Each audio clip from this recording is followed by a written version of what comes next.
What's going on? What's up, Letitia? What up? Who's this? Realtor Key. Good to see you. Happy New Year. Happy 2024. Just coming in to see who's on Clubhouse. Is people still talk about real estate on here? Or they done gave up? They done. What's going on? How you doing? Have people gone into ratchet mode only on Clubhouse? Or is this still a place where you can meet and greet quality people, do real deals in real life? What's up? Miss Knox, you doing some deals out here or what? Or you just kind of like thinking about doing some deals? So you didn't even know you was on stage, did you? Oh, Lord. Oh, okay. I didn't mean to bring you up if you didn't want to come up here. Um, let's see here. I don't even know how to work this thing. Can you hear me? Yeah, I can hear you. Oh, there we go. I didn't even realize that you could hear me. Wow. But yeah, I'm just in this thing trying to figure out which route to go. Um, which way would be useful. What market are you in? Just learn. What market are you? Okay, I see it now. Can you hear me? So I'm based out of St. Louis also. Oh, you in the So I've STL? been Why just trying to you stay you you supposed to connected come? to some nearby people. You supposed to come to my local real estate meetups that we have. Are Cause you speaking, Chris? you say what now? Can you hear me? Okay, yes, I can hear you. Sorry about that. Yeah, no problem. I was saying you're supposed to come to our local real estate meetups then. Absolutely. I really do need to do that. Oh yeah, because And I'm definitely open. what have you been doing so far to like try to get into the business of real estate? Right now, taking notes. I really haven't invested any money. I have been attending like the St. Louis taxi sale, property sale, off the sheriff's list. I've done that. But like I said, I haven't really invested any money thus far. Wow. So you've been down to the auction. Yes, I have. Oh, okay. How did that go? Did you see anything interesting? Um, the only interesting part to me that was kind of overwhelming was the bids will start off really low. um, and then all of a sudden you just maybe these are just investors who have money that I have no clue about. Running the numbers up, 20, 30 grand, and like, well, I'm in the wrong place because Ah, what were I you? was looking at what they had going in, around the maybe 2,000, 3,000 mark. Even if it went up to maybe 4,000, 5,000. But I mean, these people are running these numbers up 25,000, and it started at 2,500. Just Really? crazy. Oh yeah, it's yeah. On Yeah, they. properties that I wouldn't even think would be worth that, but maybe they see something I don't. What if I told you you can go straight to the seller and don't have to go compete against those people? Wow. Okay.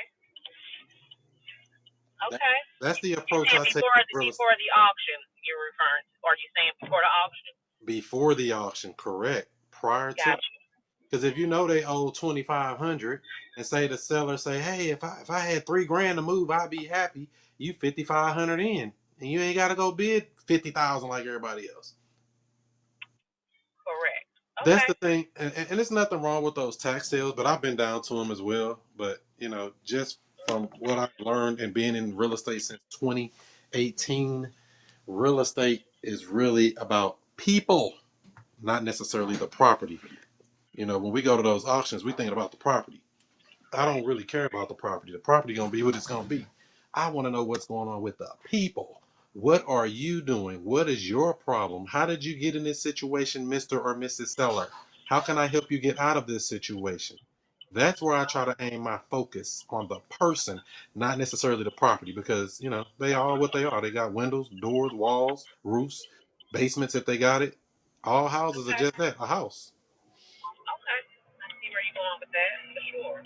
In fact, I have targeted, so I don't necessarily target the tax delinquent like those that from that auction. I target more so foreclosures. So people that are in what we call pre-foreclosure, they already have an auction date coming up, say January 15th. We Mhm. go actually knock on the door and talk to the person who has the house. And I've done deals that way, where we actually stop the auction and buy the property, and it costs way less. And I don't have any. Well, I don't want to say any competition. There's always competition, but in real life, there's virtually no competition. Okay. Because I guess people are just not familiar with that type of approach. Yeah, well, people are familiar. It's just more so. It's more direct. I don't like to go and just burn a lot of fat chasing these people, chasing these properties, and uh, I know they got these things going on. I really want to go help the person. And when you focus on the individual who actually owns the real estate, nobody else can tell you no, because they're the one that can actually sign the paperwork. Because as you may know, real estate breathes through paperwork, black ink on white paper. Who can sign the document to sign that property over to me? That's all I really care about. Everything else, we figure it out. There's strategies and tactics and techniques that we use that actually help these people in these situations. So I just like that a little bit better. I don't have to compete. Okay. Absolutely. I had a matter of fact, we just did one like that where a lady was she basically bought her house. It was almost a year ago now. I don't feel like it's been a year. She bought this house in January, her and her husband. But before they got to move in, her husband passed away. She said, I'm not moving in that house. I can't afford that house. My husband is no longer with me. So her house that they just purchased with a brand new loan, vacant, move in ready, 3 bedroom, 2 bath, full finished basement, nice fenced yard, and a garage. Nothing wrong with the house whatsoever, but they have what we call a problem. She don't want to move into this house. So I got a wind of this and I talked to her. I structured a deal where I was able to purchase her property. We left the loan in place, and then we bought the house.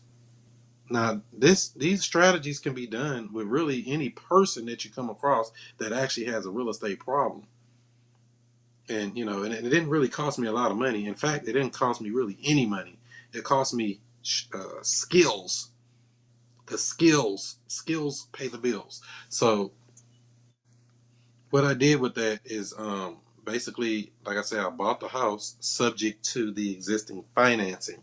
We left the loan in the seller's name, transferred the deed over to us. So we own the property now. So when I went in, I found out that, man, this lady's got all these arrears. So she owed about, I don't know, I think it was like $15,000 in arrears, meaning that's what it was going to cost to catch the loan up. Wonder what I did with that. How did I get around that? Right. That was going to be a question. All right, I knew it was on your mind. How did he get around that? So what I did is what's called a loan modification. A loan modification. It's basically more papers. I have the bank send me to have the borrower or the lady I bought the house from to sign off to do a loan modification, which put those arrears of 15,000 plus dollars, penalties, fees, attorney's fees, junk fees, whatever fees they threw on it to make it about a little over 15 grand. They put that on the back of the loan as a silent second. Have you ever heard of something like that before? Yes, I have. So that's exactly what I did with this property. So I put those arrears on the back of the loan. So the loan is current. I installed a person, a tenant buyer who gave me, I think she gave me like 8,000 down. Yeah, she gave me 8,000 down to move into this house. Now remember, with the way I structured this deal, I have $0 in this deal. The person who was going to move in the house, I structured the deal. They had the money to move in it, and they pay me each and every month passive cash flow on a house I never qualified for, on a house I never pulled tax returns, bank statements, W 2s, pay stubs, any of that stuff that they always tell us that we have to do to get into real estate is simply not true. How does that sound? That sounds like a winner. Yes, ma'am. I've been doing it since 2018, buying houses just like that. The very first house I bought in 2018, I still own that house today. That house has been paid down for the Okay, last so what? once you put I'm sorry, what's that? 6 years, no, I was just getting ready to ask the question. So about the last 6 years, you're saying that you own that house. What was the question? How did I? Oh, so my question that I was getting ready to ask was, once you said that they, put the rears on the end of the loan, right? And then she got the remod, the modification. But is it the house is still in her name though? I'm kind No, of no. no. Okay, We transferred the property. So when I in your close, name, the deed is in your name. real estate, I close my properties in a trust, a grantor revocable trust. I don't Got put properties in LLCs. I don't definitely don't put properties in my name. Never. That's a never, never. Real estate that I hold is held in a trust. And so when I put this property in a trust, uh, that would basically make it so that it would prohibit the bank from calling the loan due. When you transfer a property from your name to a trust, it prohibits the bank from calling the loan due to the property being transferred to a new entity when you transfer for estate planning purposes. So we made it appear that we were transferring property due to estate planning purposes. And so the bank can't do anything about it. And we still own the house and it's still cash flowing today. okay, I definitely see that. So that's why I say it's better to focus your energy on the person. I'm not going down to bidding on no property against somebody. That's, work to me. Plus, I'm going to pay more. I can pay less, and depending on the situation, I can get financing on properties. Depends on what it is. So, one thing to keep in mind typically when you see a property on a tax lien sale like downtown St. Louis, those people typically do not have a mortgage, which means the property is free and clear, which means we can structure a deal directly with the seller doing what we call seller financing. Seller financing. Now, the beauty about seller financing is when we structure a deal with them, we can make them with 0% interest. How do I know that? Because I've done it. 0% interest, meaning principal payments only. When you structure a deal in that manner, it makes it a whole lot easier. So, say we'll use the example you just said. Say that person owed 2,500 in back taxes, right? Correct. And you were able to reach him. Say their name was Todd. He's sitting down there. See, he's sitting on the bench. Todd. He's a little bit behind on some taxes. Ran into some hard times. We're gonna go ahead and reach out to Todd. We're going to structure a deal to where we cover his $2,500 in back taxes, structure a deal where we give him something in his pocket if he needs something. Sometimes they don't care, but let's just say he needed maybe 3 or 4 grand for whatever he needed it for. So now we can structure the deal with the 4 grand plus 2,500 plus maybe closing costs. So we're out of pocket maybe $8,000, maybe. You see what I'm saying? And we structure whatever price that we agreed to. Say he wanted to sell his house for, I don't know, $80,000. I'm just making these numbers up, by the way. He wants to sell for $80,000. Fine, I'll give you $80,000. We're going to start it off with 8,000 down, which is going to cover the back taxes, cover his down payment, and plus our closing costs. So we're going to buy that house for 8,000 down. You with me? Yes, I'm with you. Say he agrees, yes, we'll do the 8,000 down and we'll take payments of 500 a month. payments. We're going to structure a seller finance deal with Todd, 8,000 down, 500 a month for X number of months to make it add up, whatever that math is. Not important right now. 500 a month. We go find, how do we say his name here? Mr. Lamptey down here. He wants to move into a house. He's got 20,000 to put down on a property. He just got his taxes back, and he got about 12 kids. So he did that government thing, where they get all that money back and all that. So he's got a bunch of money. And so what he did is he said he got 20,000 down. He gives you 20,000 down. That covered your 8,000 that you had to give to get into the deal. You profited about $12,000. And guess what? Mr. Lamptey says he can pay you 1,500 a month. Now you're making $1,000 a month passive cash flow on a deal you have $0 in. You never used your credit. You never pulled taxes or any of that other stuff they tell you need to do. All you need in real estate is to work with people, not the property, people. Am I going too quick or is this making sense? No, it's making sense. It's making sense for sure. And these deals are done It's just you all. incorporating, like you said, with people, but you're incorporating, like in that particular deal, you incorporated multiple people. Yeah, it's always going to be multiple people. Every real Yeah, estate transaction has a minimum of two people, a buyer and a seller. right. I'm going to leverage and put myself in the middle of the deal so that I make passive cash flow on a deal I structured years ago, like I've been doing for the last 6 years. I structure the deal, I set it up. I'm the quarterback, I run the play. The people just Todd brought the property and Mr. Lamptey brought the money. He wanted to live in a house, but Todd didn't have the skill set that you have to know to structure this deal like this. He just thought, oh, I'm just gonna let him take it. I ain't got 2,500. I ain't got no options. And there are people out here like that. I'm not saying Todd would do that, but there are people that allow their house to get sold for taxes. There are people that let their house get sold at foreclosure to the bank by not paying the mortgage. It happens all the time. And I'm talking about nice houses. I ain't talking about trash. I'm talking about houses you can move into right now. I ain't talking about no fixer upper, beat up trash houses where you're like, man, it's rats in there. I ain't talking about that. I'm talking about beautiful homes. Happens every day.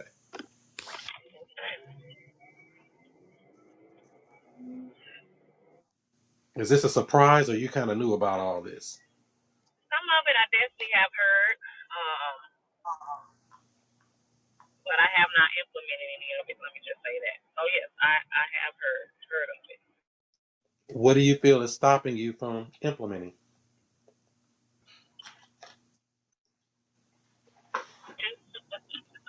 I need to be an action taker. You know. That's exactly it. Be an action taker. Learn as you go. What's up, Todd? How you like that scenario you were put in there? Yeah, that's pretty good. That was like a subject too you described. That's right. The best way to buy real estate subject to the existing financing or seller finance. I have not found any better way to buy real estate to this point. Hmm. Have have you seen a Yeah. better way? Let me know if you find one. No, not really. I have properties doing the sheriff's sale, and that is the best way to buy them. To catch the people before they go to the sale. So I agree with that 100%. Like you said, it eliminates the competition. Yeah, why would I want to go compete and get ran up at an auction and fight for a property? I can just go get the seller to want to work with me directly. Exactly. Yeah. So that's kind of what I'm migrating to right now. We got a sale coming up actually this week. You must be in Texas or Georgia. Which one?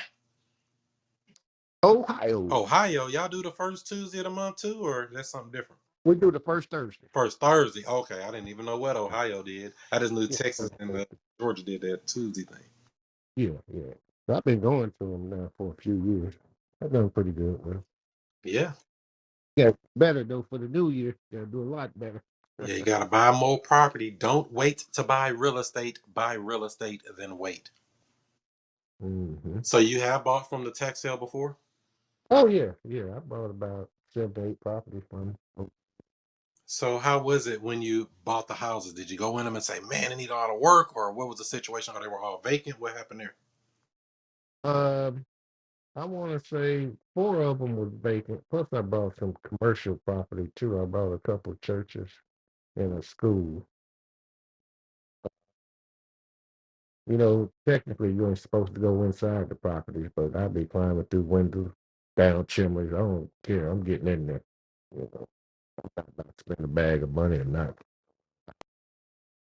Hey, yeah, that's the other thing. When people say they want to go to these tax sales, they be buying these properties sight unseen. Exactly. I would never do that. Never do that. That's a huge mistake, right? I ain't going out You like gonna that. go in there and see it ain't got no electrical, no plumbing, no this, no that. You gonna say, "Dang, where the house at?" Right. It's the whole back wall.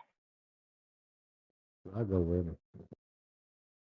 So in Ohio, they do the tax sale for delinquent taxes once a month. That's correct. Once a month, the first Thursday of each month. And is it a lot of properties usually on there, or just the same jokers, or what? How do they do? It be some good stuff on there, man. It ain't like it used to be though. You used to go down there and get something for 20, 30 grand, back in the day, so to speak. Now you can't get nothing under $70,000 down there. And property is real cheap here in Ohio. So yeah. Oh, you gonna tell us that everybody gonna run the Ohio tide? You know how to do. You know what? I can't get them all, so there you go. And I do know the layout here, so I ain't got to worry about What do that you too do? much. Cleveland, or what's the other one in Ohio? Oh, I guess Yeah, Cleveland and Dayton. Cleveland is the city Well, where we come from. So run. I got to take this Yeah, I call got you. though, right quick. What's going on, Mr. Lamptey? Did you like that scenario you were in, or you didn't want to be on that end of the scenario, huh? No, I mean that was cool. I mean, I've heard of that before. I heard of that play before, and I didn't think it was actually possible. But a good friend of mine, I'm in the New Jersey area. A good friend of mine's purchased his neighbor's property the same way.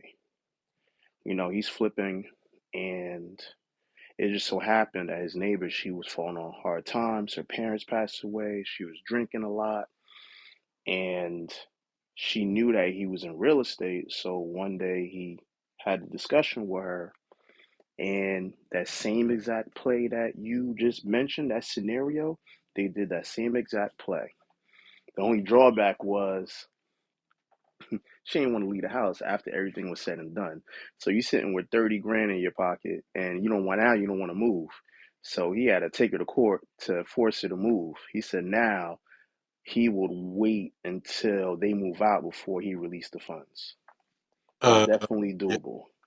that's the only way to do it. In fact, that's like first part of my conversation. If we are able to do this deal, where you gonna move? Hmm. In fact, I'll bring them the damn moving trucks. Anything. You got to get up out this house. You cannot stay in this house. That is a cardinal sin. Hmm. Hmm. So now, um, I'm in a two family, and at least within the next year or two, at least within, man, listen, I'm putting in that atmosphere. We want to be able to move into a one family home, me and my family. It's a total of six of us, and still have our two family collecting income. But I'm in the North Jersey area in the tri-state, and as you know, the market is saturated. But what my friend doing this play gives me hope that there is property out here. You just have to be like vigilant, and just like you said, you got to work with the people. It's not necessarily the property; it's the people, and that's what you have to try to, you know, um, to tackle. Is just you just have to get out to the people. Properties are there. It's just the people who has these properties. I'm sure there's people sitting on these properties not knowing what to do, sitting there looking at their account. And from years ago, from what I heard, people they just abandon their houses in the middle of the night, just leave.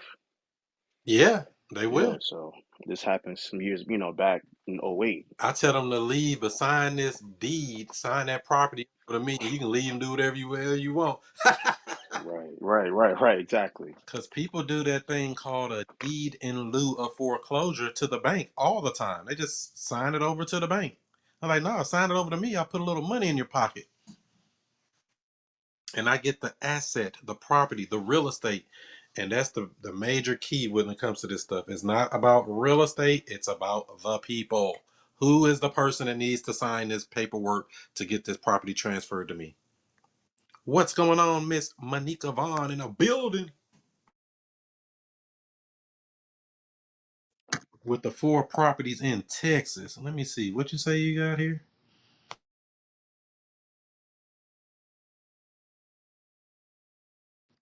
Uh-oh, she put herself back down, or did I do that? Oh, there we go. Say properties in Texas. We're going down south, y'all. What part of Texas are you in? Oh my God, sorry, I could not figure out how to unmute. How's Uh, everyone doing? hey. So this I your first haven't been time on on this stage? platform for like 2 years. I didn't even know it still existed. I just happened to jump on Welcome by back. chance. How are you doing? All is well from sunny St. Louis. What part of Texas are you in? I'm not in Texas. I'm actually in Toronto, Ontario, but one of my business partners is in Texas because I do a lot of developments in Texas. I absolutely love Texas. And we have actually 4 off-market properties because when I jumped in, I heard you talking about seller financed properties and like VTBs, which are always amazing. And yeah, I just thought I would throw in the chat that we have 4 available, 2 in Houston, 1 in South Padre Island, and another one in San Antonio. If anyone, San, 90% seller financed, San, turnkey, cash flow positive. San Antonio and Houston. Put my name on it. My I will send you a message. You will love these, but they're not like distressed. They're not ugly. They're done. They're turnkey, cash flow positive at 90%. 2 corporate rentals and 2 corporate rentals, and we don't really do ugly homes. So these are already done for you. What's that These down ones. payment look like? One is about 27,000. There's Mm-hmm. one property in Houston that's located in a great area. It's a cheaper property. It's 249,000. Okay. And so your down payment will be about 24 all in, like after closing and all that stuff, you're closer to 30. There's Mm-hmm. another one that's very expensive. What's the cash It's flow in on that? Montrose, but it's like closer to 800,000. But the tenants are paying almost $6,000 a month in rent. It's a beautiful property, and every other house in the neighborhood's over $1 million. It's in the Montrose area, so very very nice. And South Padre Island's also in the I think it's 297, and that's right near where to watch all the shuttle launches and SpaceX stuff and all that stuff. So Elon Musk is moving everything down to Texas, which is always good. And then Mm. I think San Antonio is closer in the 200,000 range. But they're gorgeous properties, and they have tenants in place, corporate tenants. They've just signed leases, and yeah, we'll do up to 90% seller financing on them. Yes, I'd like to take a look at that packet. Well, that's great. If I can remember how to send a message on these things, I'll send them over to you. Okay, sounds good. So if you look down in the chat where you wrote it, Monica, you'll see my email address. You can just email it any information over. The one in San Antonio, for sure, and possibly the ones in Houston. I'm not sure that other place because I don't know that one. But I heard you also say that you're in Canada. Can you do deals in Canada or from Canada in the United States? What?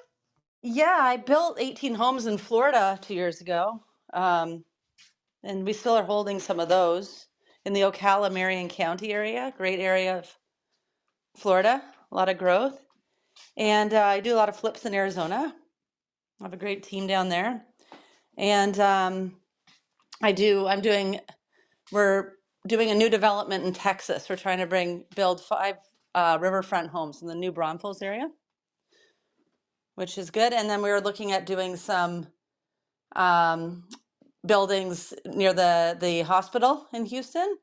And then we're also doing some easier, just quick flips to get done, less development. But it's really easy to do development in the US rather than in Canada, because here where I live, we're probably at $1 million an acre. And when we were in, so it's really hard. And we have development fees for each property, and the government, we're really highly taxed. So it's difficult. I do developments here, but it's a lot more difficult. It's when we were in Texas earlier this year, it was just so much easier to do our developments there because your development fees are less, the taxes are more preferable. Um, the land is so cheap. I mean, even in Florida, the land was super cheap. I think we're at about $10,000 to $20,000 a lot. Where here, that same lot would cost probably 1.5 to $2 million. So yeah, it can be done. It's not easy. Nothing in real estate investing is easy, um, but it can be done. Anything can be done. And I also have been doing I heard you guys talking about the tax sales in Houston, and that could be really good. I've never done that, but one of our contacts that we've been friends with for like 15 years, he's been in the US for investing for over 30 years. And he has a great team that does the tax sales in Houston. And he was just picking up properties for students. I think one person got a property for like $5,000 or $10,000 in the tax sale. And he said that they really shut down after COVID, but now they're slowly coming around again. So it could be really, really great idea. So the game is wide open for those who see it. And you don't even have to be in that market. Wow. No, you just got to figure out areas with great economic fundamentals and then match it to a specific real estate model that kind of works in that market. Like here, we have to get really creative because we have 3 things against us. We have taxes, tenants, and negative cash flow. And so we're taxed, like our government's just going nuts because we're in such a deficit. We're being taxed left, right, and center. And they're even trying to tax people on their personal residences now when they sell them, which used to be exempt. So that's just crazy because the government needs to have money. So with real estate, if you're losing all your money in taxes, it's not worth it. We have no tenant rights here whatsoever. Or sorry, landlord rights here whatsoever. It's very, very tenant preferred, to the point that the only person that can end a tenancy in Ontario is the actual court or the tenant. So you can't even get anyone out. It takes an average 1.5 years to get people out, even if they're not paying. So in the States, you can just get them out, like I know, in like less than 30 days, which is amazing. And then negative cash flow, when you have properties that are starting at over $1 million and then the rents aren't keeping up because no one has any money. It's just really hard to get those numbers to work. So we figured it out. Like we do a lot of BRRRRs. I don't know if everyone here likes to do the BRRRR model, the buy, renovate, rent, refinance, repeat model. Does anyone here do that? Yep, very, very knowledgeable on that. But the only thing is, I don't do the other R called refinance. I have a huge portfolio of real estate, and I never put loans in my name for any reason whatsoever. Matter of fact, I'm going to say it on this stage. You're forbidden to put loans in your name. But you can if you want. I wouldn't suggest it. I don't put them in my name. And plus, I get low interest rates, 2, 3%, stuff like that. Stuff you can't even get on the market today because it just don't exist. We're taking over loans. We're structuring deals creatively, solving problems for people who have problems. And that's what I want to do more of in 2025. So you got big goals for next year or what? Yeah, I definitely always have big goals. I've done this over full time for over 15 years. And if you're not always increasing your goals, then why are we doing this in the first place?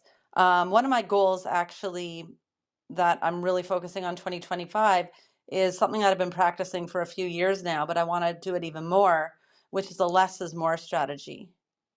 So I'm really kind of looking at more high quality over quantity, and that's in terms of consulting clients, that's in terms of real estate transactions, and also in terms of properties that we're adding to our portfolio. So when we started out, I don't know who puts this in the Kool-Aid at these real estate seminars, but everyone seems to have this 100 property goal, and it just seems to come out of everyone's mouth, but no one really knows what that means when they start out. So unless you have a fund, you probably shouldn't have 100 properties. Um, but regardless, what's better, like 100 properties, or what if you had 10 properties, solid properties at a $20 million valuation in your own personal portfolio, your personal name, and you could do things with other people, because once you get to real estate at that level, you should be focusing on joint ventures. You could be doing capital raises. You could be doing acquisitions for REITs and for mix and all these things, and we do all those things as well.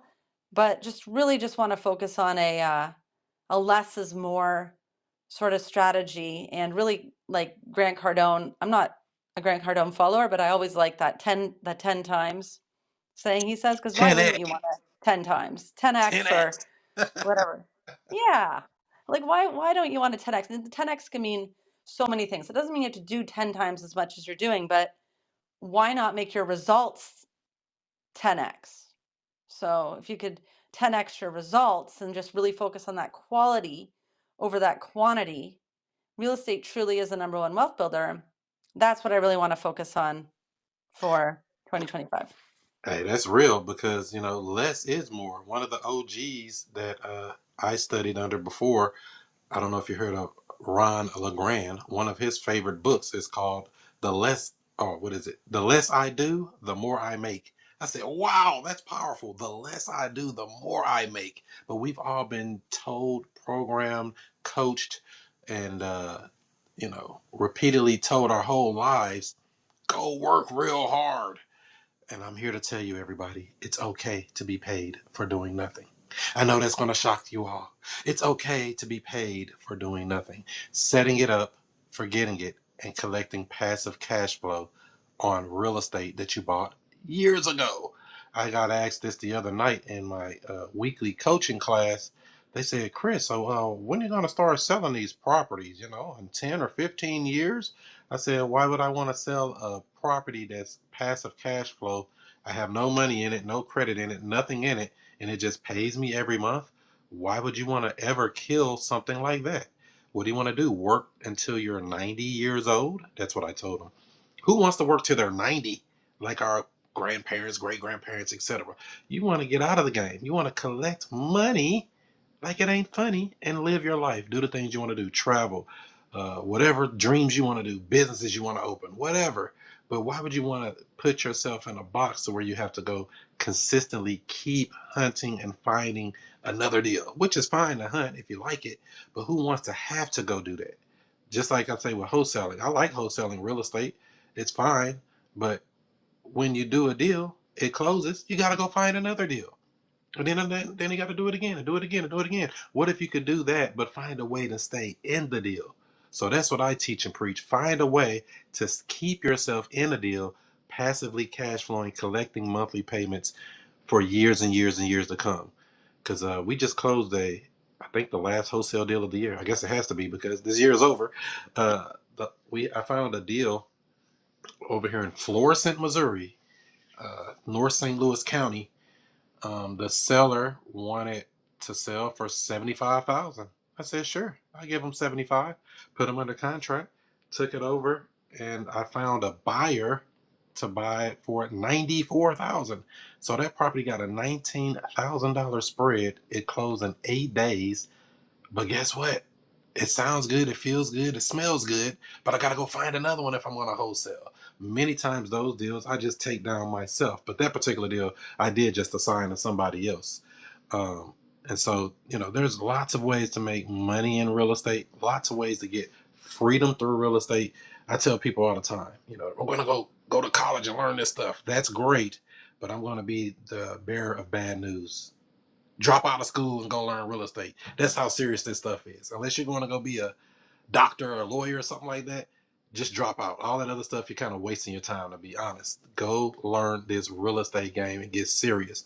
There's so many things you really can't learn it all, like the stuff Manika's talking about, the stuff I'm talking about. There's so many strategies and things.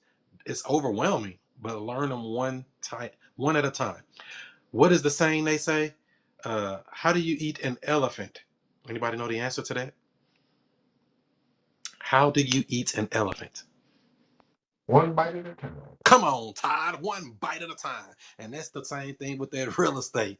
Learn the strategies on dealing with people. Like I said earlier on, the wholesaling foundation gives you the foundation to always eat. I'll never starve because I have a skill set. I know how to find people who have problems and solve those problems. And if I don't know how to solve the problem, I can contact a Monica. I can contact Jeff down in the audience down there. I can contact somebody on the team. Hey, this is the situation. How do we overcome that? Real estate is a team sport. Going out here by yourself trying to figure it out is really not the best thing. I always say get a good team and go live the American dream.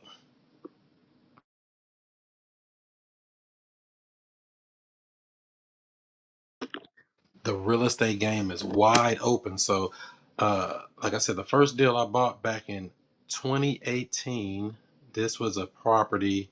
I actually pulled a list to find this deal. I think we used List Source. I don't use that today, but I think they're still open. List Source was a popular place back at that time. I went and paid money to get the list, paid money to skip trace the list, paid money again to actually we text message and do what we call RVM, ringless voicemail. Dropped a ringless voicemail drop in her phone on a lady that was on our list. Basically, the list was absentee owner. I think it was just the absentee owner list. It wasn't even nothing crazy. But lo and behold, she texted back and said, "I'd like to sell my house, but I don't think you can pay enough." Ooh, my kind of person. She liked to sell, but we got a problem. So I got to speak to the lady on her lunch. She told me a little bit about her situation, which was she had family living in the property. They basically moved out. The loan is in her name. She had a mortgage. She moved out of that house and moved in with her husband or boyfriend or whoever. She moved in with someone else. So she don't need this house and it's sitting vacant and it's 3 months behind on payments. Ah, and the payment around that time was around $800 a month, something like that. So she's about $2,400 in arrears with her loan. This house is in Afton, Missouri, 63123, zip code, South St. Louis County, Afton, 4-bedroom house in Bayless School District, right up the street from the school. You can literally walk about 8 houses down, and your kid is at middle school or elementary. So this is a great location, nice little house, and it didn't need anything. Maybe cleaning out, something like that, to get rid of some of the debris, but that's nothing in real estate. If you didn't know, it's not much. A little clean out of toys and debris. So lo and behold, I structured a deal with this seller to purchase her house subject to the existing financing. I went and I gave the seller nothing. She was willing to sell it for what she owed on it. But remember, she was 3 months behind at $2,400. Then I had to pay some closing costs, about $1,000 in closing costs to close with the title company. So all in all, I'm into the property for $3,500 out of pocket to acquire the property. Didn't need any work. I mean, minor stuff, but nothing major. So that's what I'm into the property to purchase it for. Todd, how many houses could you buy at $3,500 out of pocket?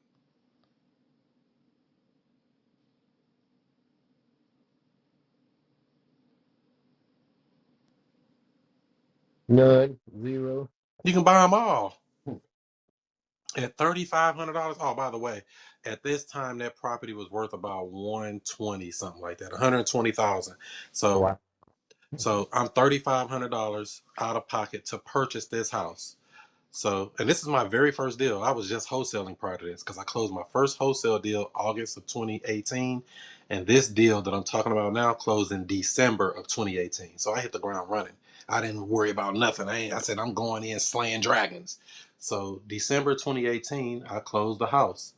I started marketing this property on Zillow, put some signs out, things like that, to market to find what we call a tenant buyer, a rent to own tenant buyer. I found a guy from Afghanistan. He works on cars and makes money and had money. He gave me $20,000 down to get into this house. Remember, I'm 3,500 in to get it. He got it from me for 20. Actually, he gave a cashier's check for $21,419. I remember it like yesterday. It's my first big check in real estate. Probably my first big check in life. $21,419. I said, wow, this is real estate. This is what goes on. So he decided to give me that money to move into that house. He pays $1,100 a month. At that time, the payment was around $800, so I was cash flowing about $300. But I'm not even buying real estate at this point, ladies and gentlemen. The point of this whole sermon is I'm being paid to take real estate. Ooh, that's a shift on everything you've been taught. I'm being paid to take real estate. Somebody paid me because I structured the deal properly, bought the house subject to, installed a tenant buyer who gave me a big chunk of money to move in. Because, there's a lot of people out here that are just like my tenant buyer. They have money, they have income, but they can never qualify for a loan due to they don't have a regular job W-2, they don't have time on the job, they may not have filed taxes for a period of time. All the things they tell you that you need to go get a loan. There's more of those people out here that exist than there are the people that can get loans. They say what 76% of the marketplace or something like that cannot qualify for a loan. Yikes. So that means the pool is large on these people that are looking for these properties.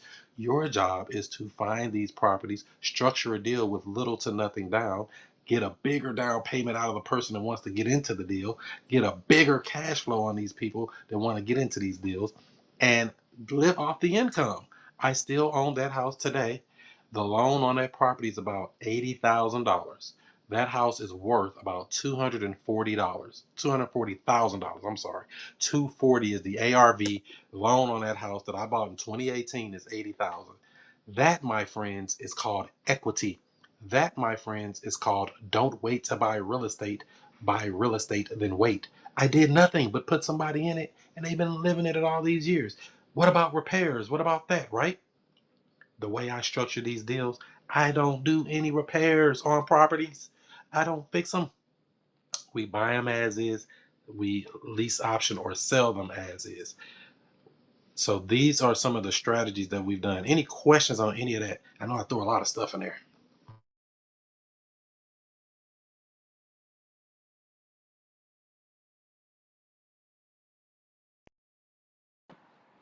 How do you go about finding Well, these properties in this day and age? Excellent question. They're actually all around. Some of the deals that I found in this manner for creative financing, deal structuring, things like this, have been for sale by owners, something called FISBO, for sale by owners. Another one is called expired listings. People who have been on the MLS, aka the multiple listing service, who did not sell for some reason or another. They just put it up, thought I was going to sell it, and it didn't sell. Guess what? I have a way to get you the price you want, but you got to give me the terms that I want. So there are actually many ways to find these deals. And actually, every lead that comes in our pipeline, we structure a format to screen these people because you don't know who's willing to do anything creative. Most people never even get asked. They're only told to beat them up on price and try to buy their $1 million house for $1. Yes, you can do that, but everybody won't qualify for that. Most people won't qualify for that. Most people won't go for that. You're gonna sell my $1 million house for $1. You must be crazy. And that's what people are trying to do with a lot of the strategies that you see out here. But why always beat them up when you can give them exactly what they're asking for? Or sometimes even more. Depending on the situation. On a seller finance deal, I can give them even more than what the retail price is because I'm going to do it principal payments only, aka 0% interest, aka every monthly payment we pay to them, it knocks down the principal every month. So these are just some of the strategies that we've seen. What market are you in, Mr. Lamptey? New Jersey, Tri-State, New Jersey, New York, Connecticut. Are you up in that northeast? One of my Yes. students did a deal there just a couple years ago. He's gonna walk away from a deal in New Jersey, a duplex, raggedy duplex. Some old guy owned it, and he was very afraid to even, make an offer. He was like, "Well, I don't want to make an offer on it because, I don't have a buyer and all of this." I said, "Well, just tell him you're not the buyer. Tell him you're gonna find him a buyer, but for you to do that, you need him to sign this paperwork." And guess what he did? He went and had him sign that paperwork. He had an open house that weekend and sold that house and made $15,000 on a house he was trying to walk away from. Happens all the time. So the fear can scare a lot of people. Have you closed any deals there in New Jersey or in that market you're in? No. Not even close. But I want to. Well, what do you feel is stopping you? What's preventing you from getting to the finish line? Knowledge, a team, and just guts. Well, let me ask you this. What is the worst thing that can happen? They could say no. Is that going to hurt you at all, or what is that going to do to you? Nothing. So there's nothing to fear but fear itself. Go in there, uh, and what we start with these deals is something called the four pillars. Have you heard of that before? No. But enlighten me. All right. Hope you got your notepad because I'm about to cook for a second, y'all. I'm putting on my chef hat. It's very simple. Every lead we come across, we start off with the main four pillars. They're the fundamentals of dealing with these people that say they want to sell. Number one, and they're not in any particular order, timeline. Timeline. I always like to ask if we can work everything out. How soon would you like to close? Timeline. Next, we have condition, and that's the general condition of the property. I'm not saying get down in the weeds on every little nick and cranny and every little pipe that's messed up. I don't really care, to be honest, in an initial call I'm talking about. This is just an initial call. We're just talking to somebody on the phone, and we're just trying to figure out, what's going on with their situation. Timeline, condition, price. How much do you want for it? Everybody wants retail or more. I don't care what number they say. I just want to know what kind of mindset they're in. Timeline, condition, price. And last but not least, actually is the most important, motivation. Motivation. Why are you selling? This seems like a pretty good house. What made you decide to want to sell?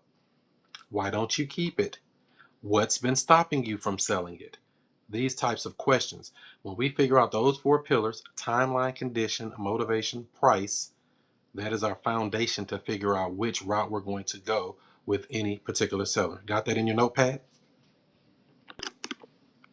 Yes. Timeline, condition, motivation, price. That's the fundamental basics. Now, once we've established those four things, there's more to go to it, but just gets an idea. Should we even be on the phone with this person? Should we even be talking to them? Because sometimes you can be on the phone, or you can even be talking to somebody like, "Oh man, I want 300,000," and you look it up like, "Man, it's Zillow say 203. Why you want 300,000? What's wrong with this dude?" Everybody want top dollar and more. That's fine, but I want to know, who am I dealing with? What is their mindset? I've had deals where people want ridiculous numbers, and I've had deals where people were right up front from the beginning, like the deal I told you about earlier for the guy that wanted 75,000 for it. There was no problem with that because that was already way below. ARV on the property, or after repair value on that property, was 160,000 or so. And he only wanted 75. So I already knew it had enough equity for a cash wholesale deal. I already knew at that time. So I didn't have to beat him up. Hey man, let's just beat him up just to be beating him up. Would you take 60? You think you can do 50? I don't have to beat them people up. They've been in that house over 47 years. It's their, and they already moved out and they just were ready to, get their cash out and be done with it. So Every situation is different, and that's why when you stick to the 4 pillars, it keeps you on track. No matter what conversation goes into, we could be talking about building rapport. Hey, yeah, what school you went to? All the other stuff. My husband left me.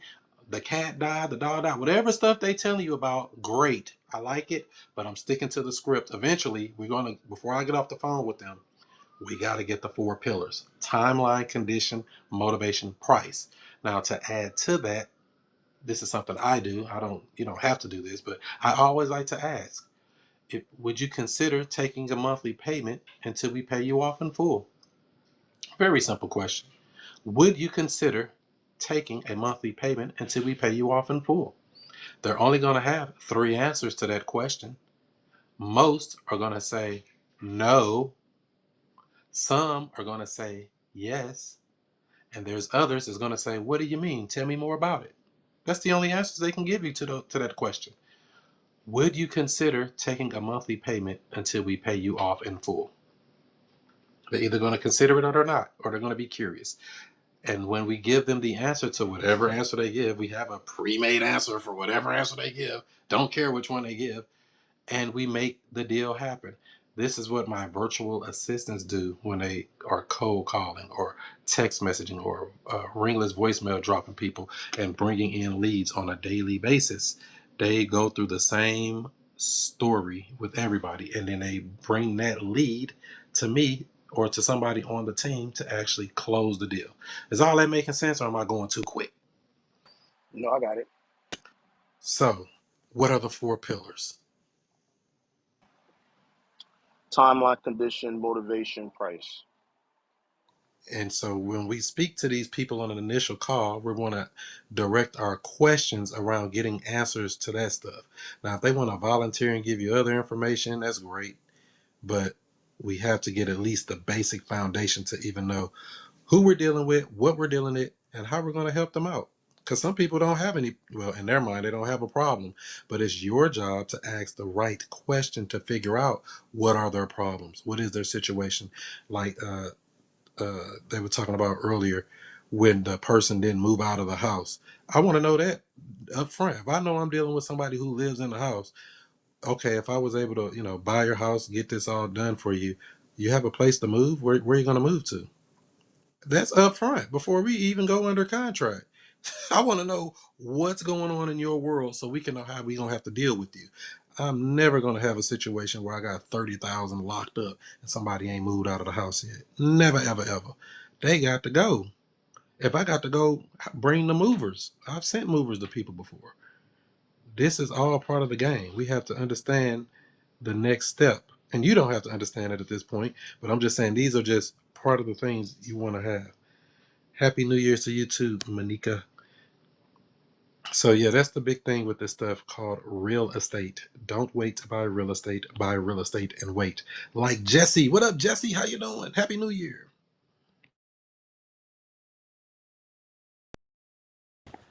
Happy New Year, guys.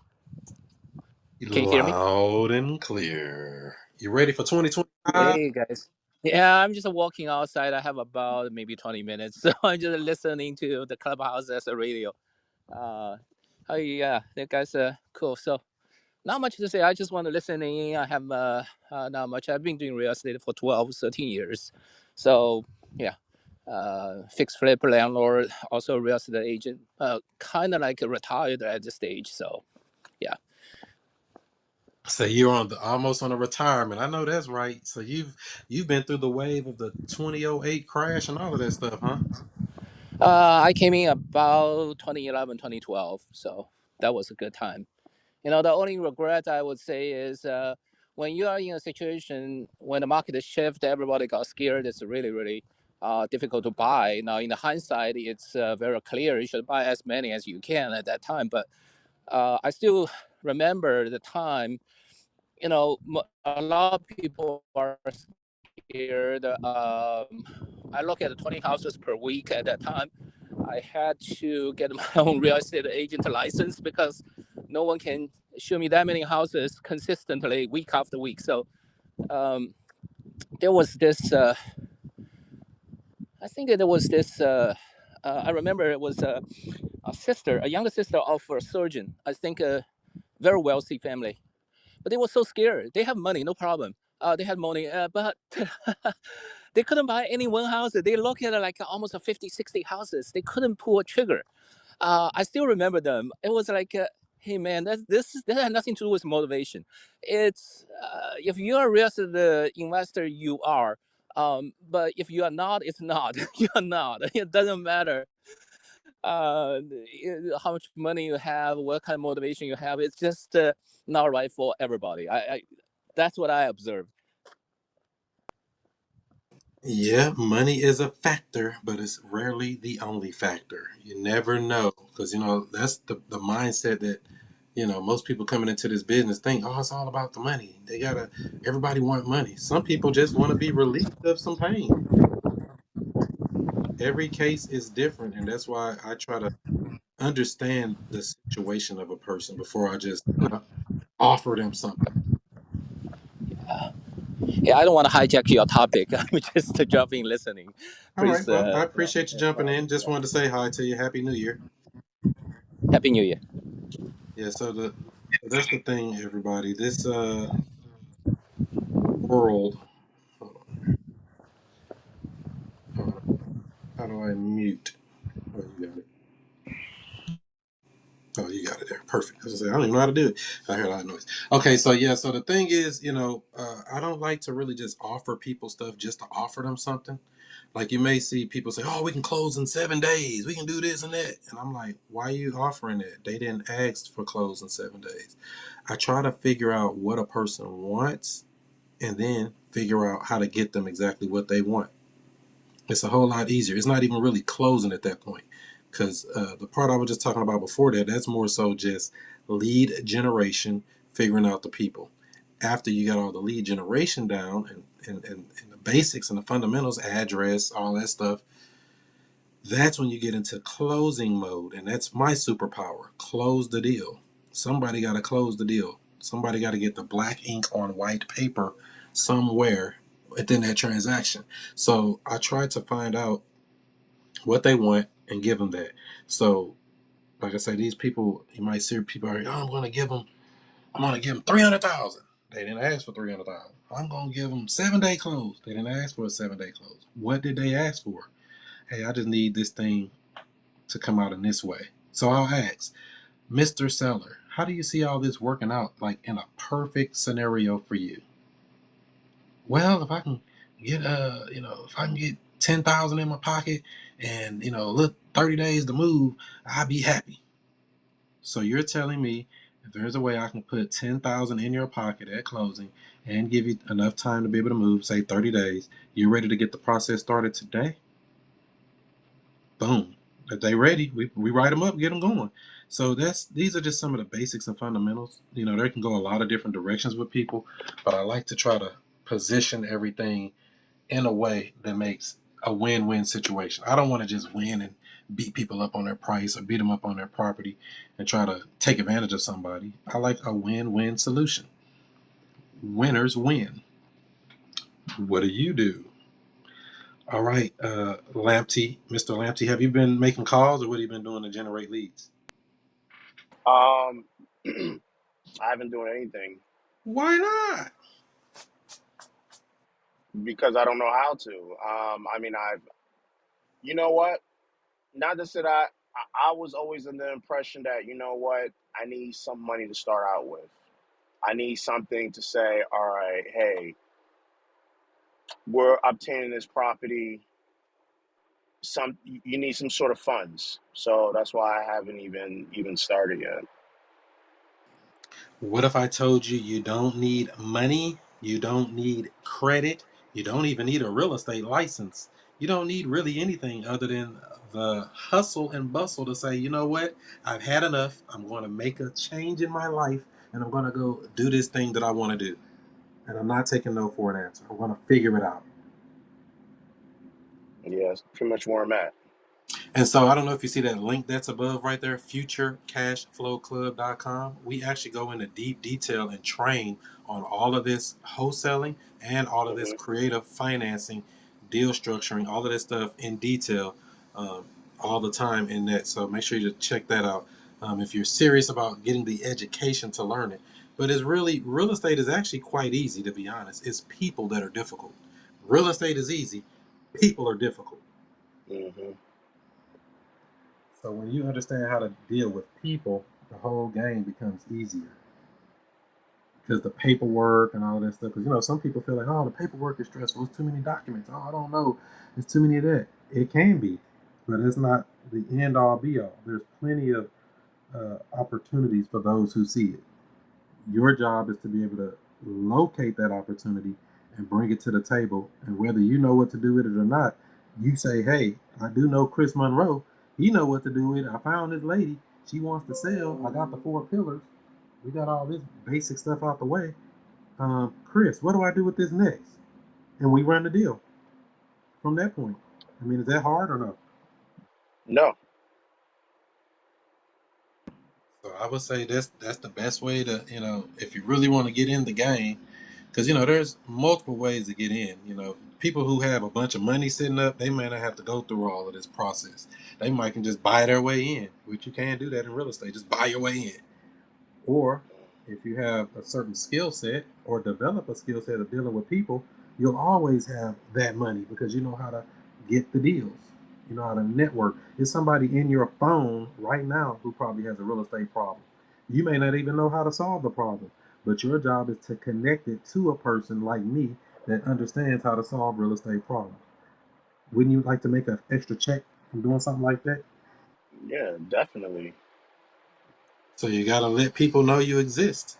That's really the main thing. Hey, I'm looking for some real estate to buy. You know anybody looking to sell? In fact, there's a thing. People ask me all the time, hey, Chris, how you doing? I'd be doing a whole lot better if I had a couple more properties to buy. You know anybody looking to sell? Ooh, don't steal that one. Don't steal that one. He said, I ain't stealing that. That was, but it works because it starts the conversation. That's all I'm looking for is the conversation. Every person we come across with a real estate problem, we may not be able to help.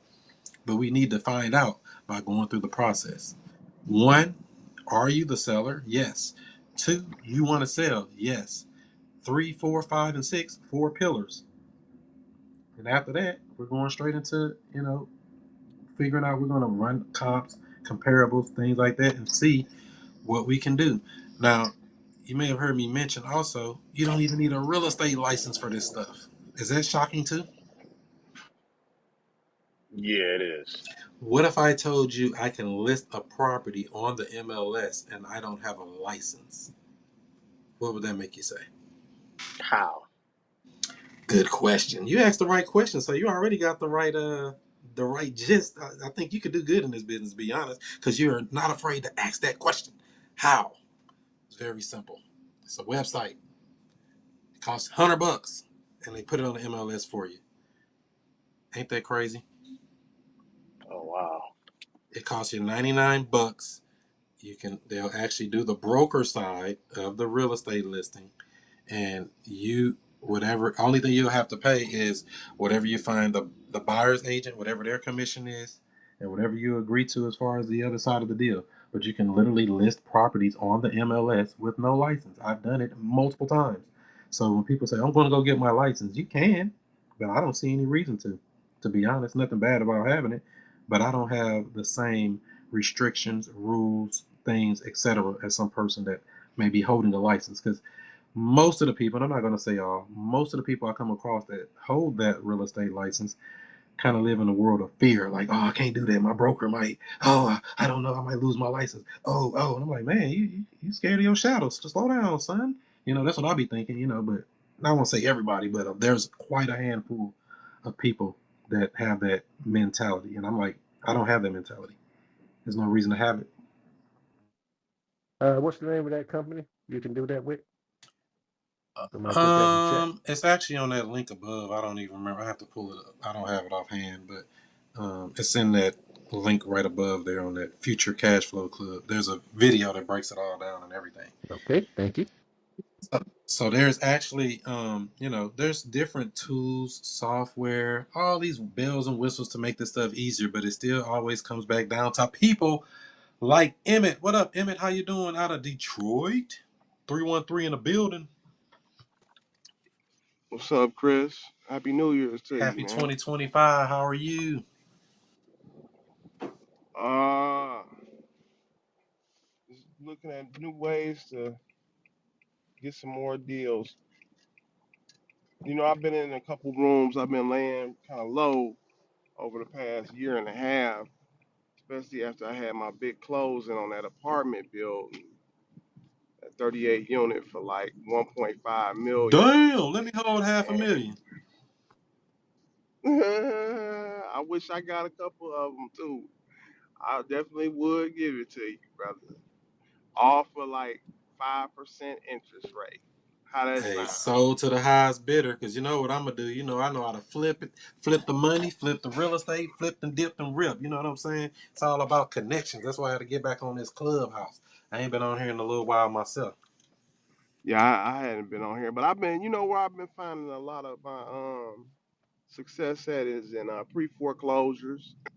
You know, a lot of I had to pivot about a year and a half ago, or actually 2 years. I'll probably say 3 years ago. I started pivoting, so I've been going to the auctions, doing pre foreclosure work, getting ahead of them because a lot of new. Well, I'm not gonna put that out because I I was in a couple rooms and I was with Los one time and in his room and he said I shouldn't put that in the air that that's the only way to wholesale is through pre foreclosures. But I said if you don't have any money, that's the best motivated seller to find, I think. So we just Don't tell everybody, Emmett, because I've been cleaning them up on them pre foreclosures this year. yeah, man. I mean, the bandit sign, the letter, it's a lot of burn, it's a lot of capital that go in that. So, and I've been joint venturing with a lot of other realtors too. So I just tapped into your room and because I know you didn't do deals out here in Michigan and um, I heard you talk about even listing a property without a license and that's so true.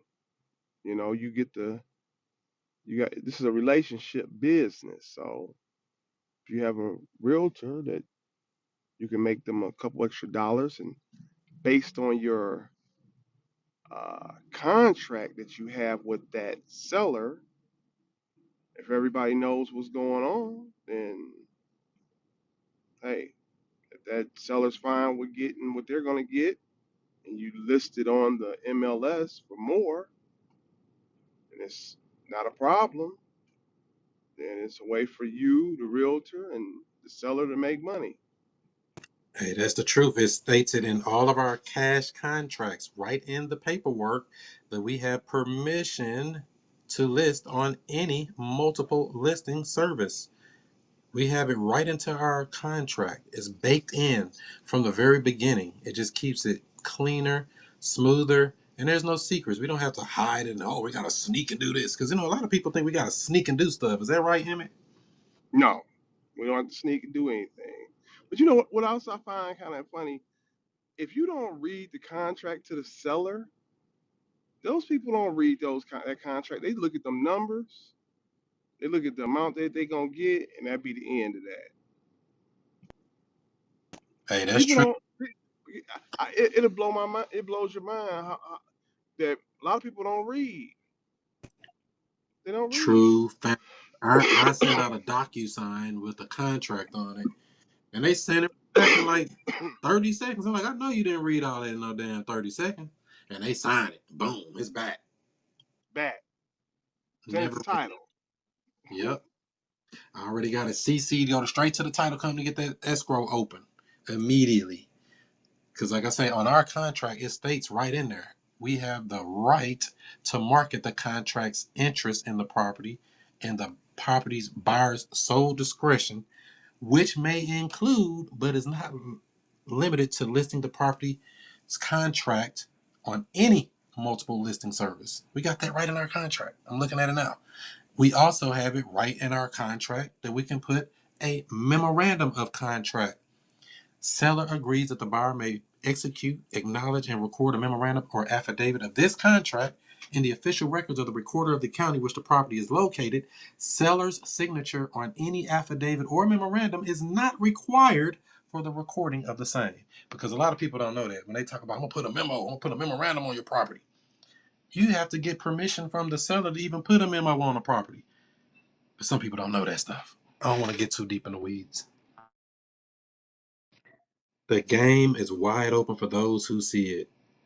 I say focus on building relationships with people in the business and find people who have problems with real estate, no matter where they are. They can be in your church, they can be at your job, it could be a real estate agent, it can be a so called wholesaler, it can be another investor. Some of the best deals I did with other investors. Just straight other investors, like, hey man, because remember, everybody don't know all of this stuff. When you work on yourself, get your skill level up to a level where you can help other people, it don't matter who they are. I don't care what title they hold, what license they hold.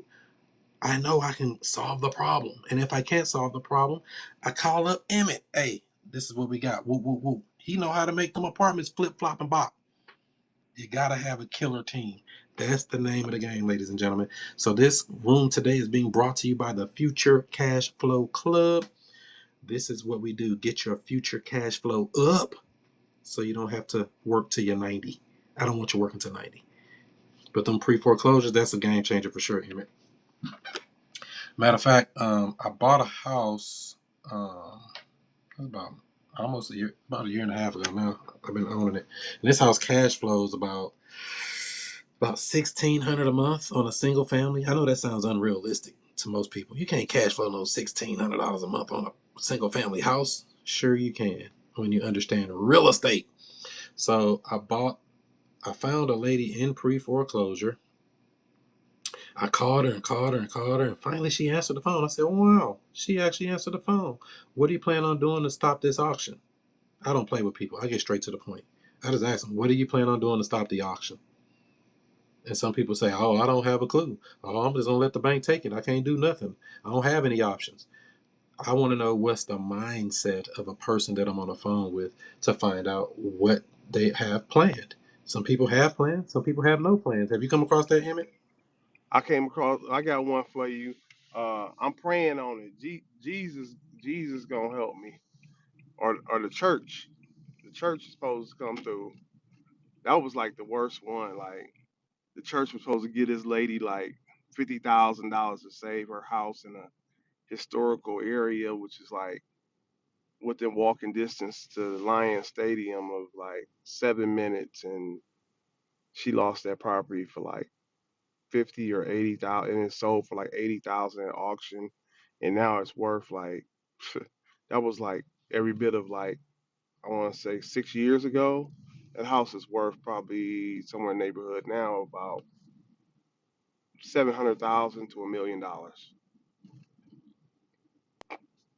She said the Crazy. church was gonna help her, or God, God got me.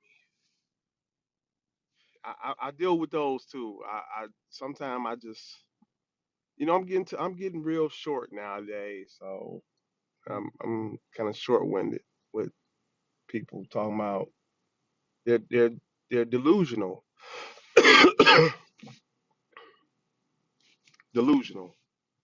So it takes a level of patience. Just like I said with that lady, Hmm? I was calling to buy her house. She wasn't answering the phone and playing phone tag and finally got with her. And she basically, brushed it off until the day of the auction. Hmm?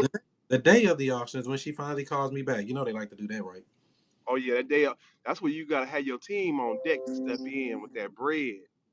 So here's what I did for this Hmm? particular deal. And that's exactly what it was, too.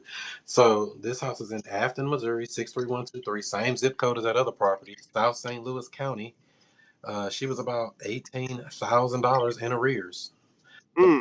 property, she owed about 115, something like that. 110, 115. The property was worth about 230. ARV 230. So it's got a good ARV on it. I mean, it's a good deal for a cash deal. But I'm like, why would Oh I do that? yeah. Why would I take the cash deal when I can get this creative deal? So I structured a deal with her on the day of her auction. So I already was talking to her. I actually even had her under contract, but she wasn't responding because I like to put these people under contract before I spend a lot of time going out to the house, all that stuff, right? So I already had her under contract. Title work already came back and told me that she had a sewer lien and that mortgage. So I already knew Mm, that. So she called me the day of the auction. I go over there to see the house for the first time. She got cats. No, she had dogs and rabbits. She had dogs and about 8 rabbits in her back of her house, in her back porch. I'm like, what the hell are all these animals, man? So it's stinking her, right? But I'm like, it don't matter. I already know I can fix this house up. No biggie. So I went on and I bought her house that day, the day of the auction. I wired over $18,000 directly to the bank to stop the auction because it was like 17,500 and something, whatever it was. So I just said I'm just gonna wire them 18,000, so it ain't no confusion. Stop the auction. So they stopped the auction. I bought the house. I still own that house to this day. Her payments on that property is $857 a month. Principal, interest, taxes, insurance. $857 a month. I ended up mm. having to fix it up. I put about maybe 12 grand into fixing it up, something like that. And I have a a fire damage person in there, or a person that's been displaced due to fire to their house. So insurance pays it. They're paying me $3,200 a month to move in and live in this house. $3,200 a month. So I fully furnished it. I fixed it up. And I have a furniture Wow. store here in St. Louis. That's all I do now is midterm rentals and short-term rentals, or really midterm rental more so. Midterm rentals are rent to own. So this was a midterm rental. They're paying $3,200 a month. The market rent in the area is only like maybe $1,600. But remember, my payment on this house is $857 a month, and guess what my interest rate is? On that, when did she buy it? I think 2019, 2018, 2019, something like that. Oh yeah, that sounds like a 3.2, maybe a 3 point. 3% interest. So I'm like, hell, why would I go get a new loan to deal with this? I'm taking over her loan. So I took it over, subject to the existing financing, 3% interest rate, 857 a month. I fixed it up. I had to wait an extra month too for her to get up out of there. That was the only risky part with all that, just like that other deal from earlier. But she ended up moving out because it really wasn't even her was the problem. It was her boyfriend.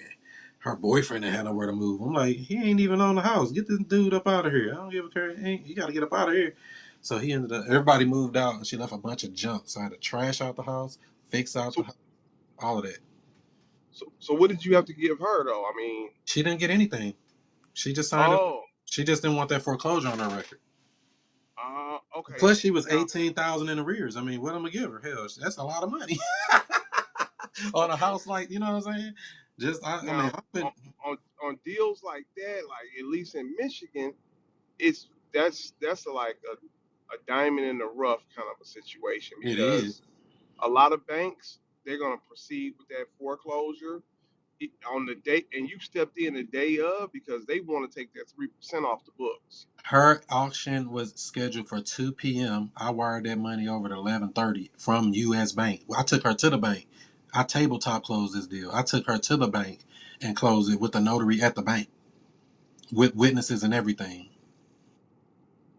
I took her to the bank Mm. and closed that bad boy. And so I bought the house. I still own it today. It's cash flowing. Like I said, my payment is 857 plus the utilities or whatever. And so with that person in there that's living in there right now paying 3,200 a month, it's cash flowing about 1,600 a month on a house. Nice. That's crazy work, and it's been doing that for most of this year. They've been in there since March, so I don't know how much longer they're going to be there. But that, my friends, is what we call cash flow real estate. Mm. Uh, wow, that's a nice one right Hey, you there. called it though. It's a diamond in the rough, but guess where it came from? A pre foreclosure list. A pre foreclosure list. Somebody had to talk to the lady and deal with it, and I dealt with it. And it Jeez was painful Louise. too to drop that 18 grand. That was kind of painful because I didn't even have a private lender on that one. I just put that out of pocket. I was like, I have to stop this auction today because it's the last day. She waited till the last minute, and I'm like, this is $100,000 in equity right off the See, rip. Why would I let that go? see, she could have made some money though. They ain't thinking like that. Like I was saying earlier, everybody ain't thinking about money. They just thinking about their situation. They just want out. They can't deal with it. They know what they done. They want to get away from that abusive boyfriend. They want to get rid of the house they can't afford no more. They want to get their car fixed. And, they just want the pain. Pain. They just want no more pain. All these people. No more pain. And that's where I come in and I give them a gain and they have no pain. Yeah, I just pulled it up. So yeah, that house loan balance say $111,000 at a 3% interest rate. And how my payment go up to $860.54 is the payment now. I thought it was $857. What they do go up a little bit? Maybe the escrow went up. Who knows? Wow. So that's another little secret too that people don't understand when it comes. I'm finna get in the weeds here. Can I get in the weeds for a second for y'all? Is it okay if I get in the weeds a little bit? Get in the weeds. All right. So when you buy these houses like this, creatively subject to, a lot of times you can buy a house and their payment is made up by principal, interest, taxes, insurance. The taxes and insurance, that escrow, right? They have a homeowner's policy with their insurance provider, right? When we buy these houses, we put a brand new insurance policy on it where we're the named insured and we make the seller, aka the borrower, the additional insured. Now, when we switch the insurance, we'll have a cheaper rate. A homeowner policy costs more than a landlord policy. Ooh. So whatever that monthly payment is, many times it goes down. In fact, on another house I just bought, I got a letter yesterday saying that the monthly payment went from 966 to 802 or something like that. All because of the insurance. When we switch and put new insurance on it, our escrow comes down. So we get a check refund back for the difference, and then two, our monthly payment goes down. That's a little dirty little secret people don't know in the creative real estate space. Have you heard of that before, Emmett? No, that's new. That's some of that in the weeds gangster stuff you don't even hear about out here. And say, that's how they do. Yeah, that's why I gotta be in these clubhouse That's rooms, why I say get in man. the future cash flow club because I actually break all of this down in detail with paperwork, in detail, show all of this stuff through case studies, etc. So we're because some people want to see it. I could talk about this stuff for days and days and days and tell all these stories, but I could show and prove. I like to show it. Say, look, this is what the house looked like. This is what we did before and after. This is how we fixed it up. This is how we did the paperwork. This is how we structured it. All of that's broken down in detail with the link that's above, futurecashflowclub.com. What up, David Zoe? How are you? Davizo. Is it how you say that? I don't know how to say it. I got on the phone as soon as I said their name. But yeah, that's the creative space. This game goes deep, man. There's so much stuff that people don't even know. But I say it all starts with the foundation. The four pillars: timeline, condition, motivation, price. Figure out what we can do. Something nice. So you're focusing more on apartments now, you say? uh, I wouldn't say necessarily apartments. I'm continuing to hone in on apartments. Uh, I'm still doing multifamily, your traditional like wholesale, but more on the pre-foreclosure and foreclosure stuff. I'm trying to just get away from the let me dial you up, and just try to beat you down on the price and then just wholesale it kind of a situation. Kind of steering away from that. And I'm not trying to sell these apartments anymore. I'm trying to partner now. Like I got a 56 unit that I got with another partner that we have under contract, and I don't want to sell it really. I want to just partner with somebody that can bring in the cash. So you already you have it under contract, you say, or what stage are you at? I have it under contract. Uh, what? We're actually working on closing it. It's me and another partner. and my partner he wants to sell it, and I say, look, if you're gonna sell it, what we'll do is we'll sell it to me and my partner, and then we'll pay you a fee. What do you feel is stopping you from financing or getting financing for it? Uh, just just getting the money. I mean, that's I'm finding I'm running into some hiccups and into a little bit into that. Just getting the money and the right partner, and then people that do want a partner, like, and I gotta be realistic of what I'm bringing to the table. What if I told you you don't The even need partner, a partner? uh, I, I I hear what you're saying, but I would prefer to have a partner. What type of partner are you preferring? Partner with some experience as well as that has the capital. Oh, okay. So it's more of the experience side. Okay, so that makes sense. Yeah, 'Cause there's no yeah. shortage of capital if it's really a deal. Ain't no shortage No, on that. no. It's really well. I'm noticing uh, when I hear that, I I tend to think that capital flows real quick to not just deals, but they flow more to steals. Hmm. That too. That too. I mean, I just finished this creative deal, and it's the first time I did one like this. So I had a seller who wanted to sell this house.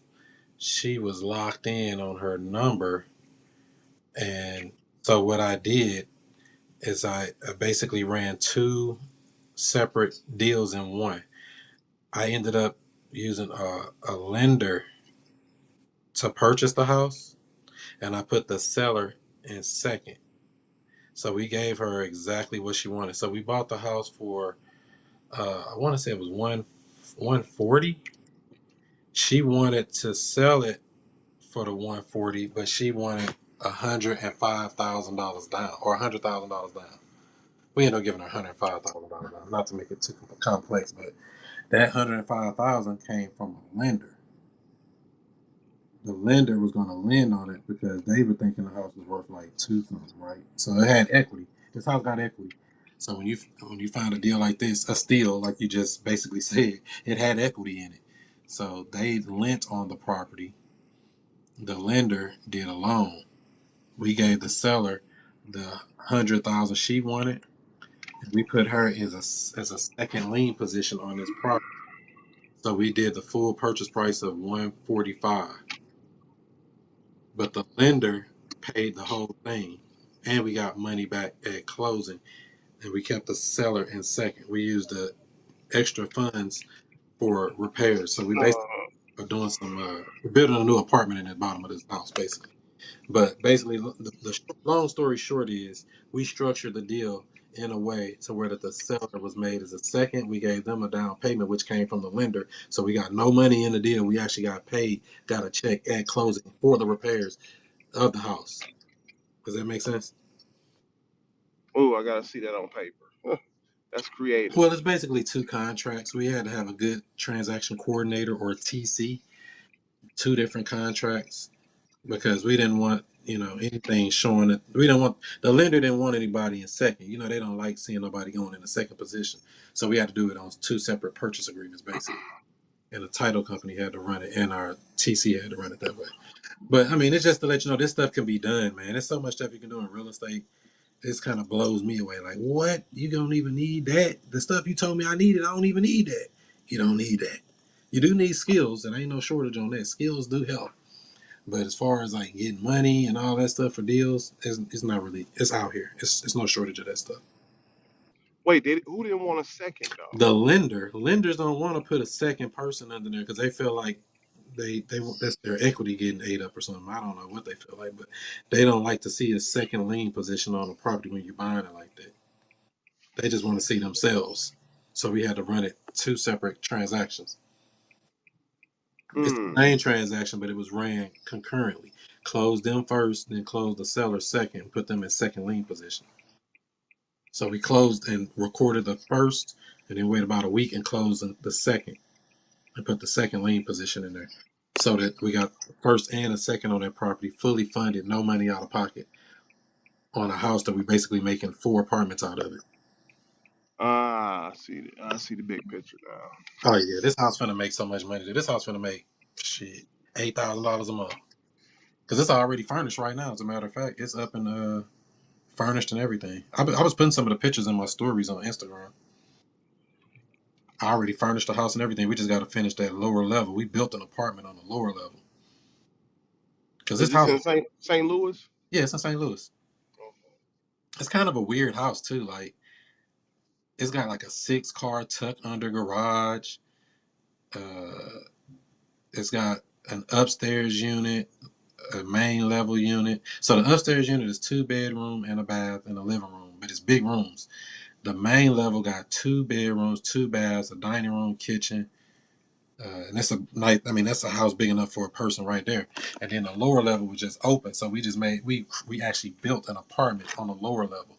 Then we still got that 6 car tucked under garage that we ain't doing nothing with yet. We can make another apartment out of that if we wanted to.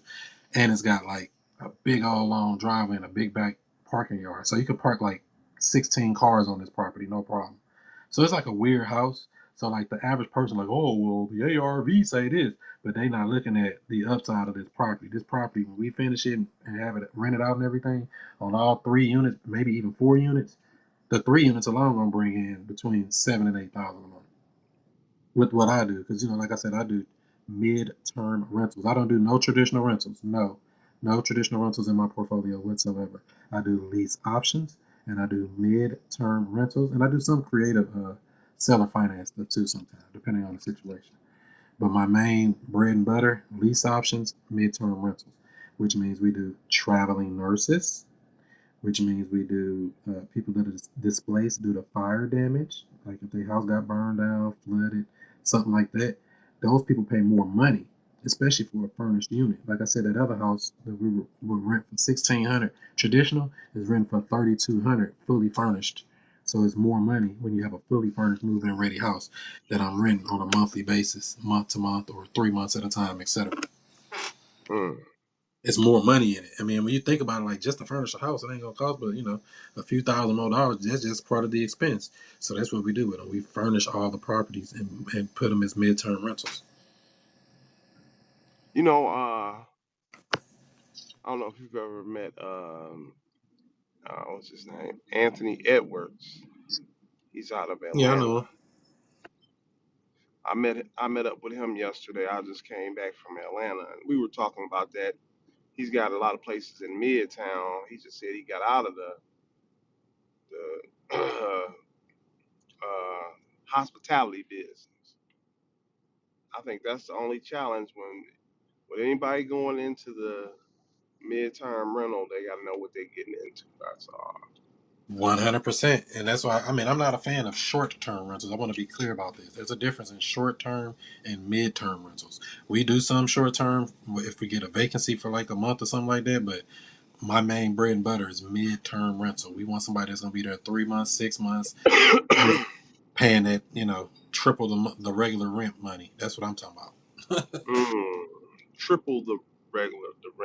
I see the big picture. Yeah, just because it's fully furnished. It's basically Airbnb without the Airbnb. We doing longer term, mid term. See, short term is less than 30 days. Mid term is 30 to 31 days to, a year. Then you got long term when you start doing a year and above and stuff like that. So I'm talking about specifically mid term, fully furnished, move in ready houses that people need on the fly. I'm in with about Okay. 6 different insurance companies right now for those properties. Mm, So when people need a house in this area, they get to move on in. They already got me in the system. They direct deposit the money right into my account. They do a deposit, first month rent. They pay pet rent, all that stuff. you know where I want a mid-time rental at now? Every time the holiday come around, and There used to be a lady on here. I gotta dig into it. She actually, I don't know where she is, but you know where I want a mid-time rental now? I want one in Puerto Rico or Dominican Republic. On the island Yeah, man. the island. Yeah, I can go to my island place right now. Exactly. That can be your vacation rental for yourself. There you go. But all through the rest of the year, y'all can do whatever y'all need to do here. And that's why I say this game is wide open. That's why I don't do traditional rentals. In my opinion, I don't see no money in it. On a single family house, I don't want no traditional rentals. I know a lot of people like that stuff, but I've never been a fan of Section 8. I've never been a fan of any traditional rental, to be honest. I came right in the game doing lease options, rent to own, and doing these midterm rentals. I mean, it just makes sense. And the reason that the lease option is so powerful, 100% of the responsibility of the maintenance and repairs is passed on to the intended buyer. So I don't fix houses. I'm just like Bank of America. All I do is collect checks every month. Way better way to do real estate, because that's the stuff people don't like, is the property management, dealing with tenants, all that. I don't deal with none of that stuff. That's all work maintenance. Oh, we got a leaky faucet. Don't call me. Treat me like Bank of America, Wells Fargo, Chase, and the others. We don't fix houses. We fix people. Now if something happened to say the furnace go out and something major and they can't fix it, I'll work with them. I'll get it fixed. They gotta pay me back. But I'm not fixing on nobody's house. Nah. Nope. That's your baby during the term of the lease. And so that's why I like to do lease with an option to buy versus traditional lease. I don't see no upside in it. What's going on, Davizo? How do you say that? Davizo? Davidzo. Yes, hi. It's Davidzo. Davidzo, how are you? Happy New Year. Thank you. I'm fine. Thank you. You Hi, everyone. you ready to bring in the new year and do something great? What are you going to do great in 2025? Well, I'm looking to close my first deal in 2025. Wholesaling and creative deals. So I haven't closed any deals yet. I've just been doing text liens and deeds, but I really am getting into wholesaling and some creative deals. I mean, like you were talking about the lease option, that's one of the things I'm really, really interested in. So hopefully I can do some in 2025. You definitely can have a whole portfolio full of them. That's my favorite exit strategy is the lease option. What do you feel like has been stopping you from doing your first deal? Um, well, I guess it's just managing my time, being consistent, marketing, because I mean, I've had some leads, but not putting enough time in the marketing and kind of always because your family always something going on and I'm taking care of that over and over again, so I'm putting my own business kind of you know not really focusing on it, putting my priority on my business. So I guess 2025, that's my focus on my real estate, and kind of put the family stuff behind. I know let they messing up the flows. let it take second place. Yeah, because I feel like the whole 2024, that's what I've been doing. Something keeps coming up with the family and I keep taking care of that, and my business is kind of on the side. So Yeah. what have you been cold calling? Yeah, I've been cold calling, and I also do have a friend who is a virtual assistant, who has been cold calling for me, like, a couple of hours a week. And I did get some leads. I didn't I get a couple of leads, but I've I didn't get to, they didn't accept the price, that I was offering and all that. So I'm still kind of working on the negotiation part, because I've had even, yeah, because I'm in Nashville, I've even had some local leads here that I probably could have closed on one or two of them, but when it comes to closing, I feel like, oh no, I don't want to do this. But I don't mind the cold calling. I don't mind getting the seller to say they want to sell. But once I get to that point, the negotiating, the getting the contract, that's where I need to really have confidence in that part. What if I told you that closing is my superpower? Oh, okay. You're in the right place. Look at that. Look where you at. Look at God. Look where you at.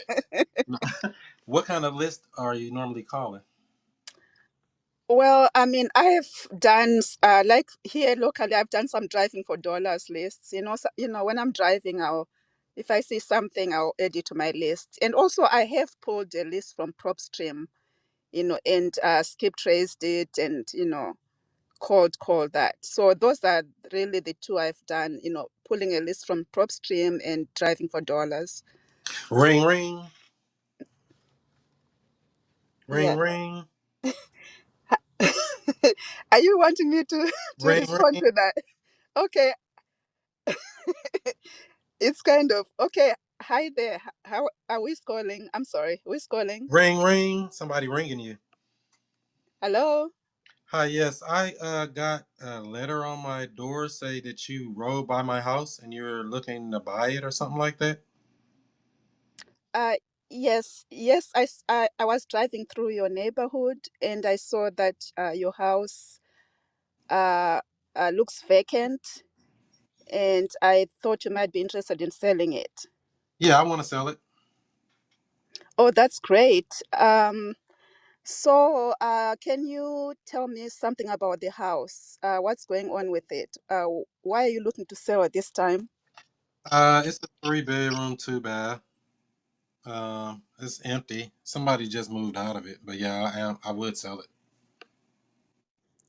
Oh, okay. So you did have somebody renting from you. So how long was the tenant in there?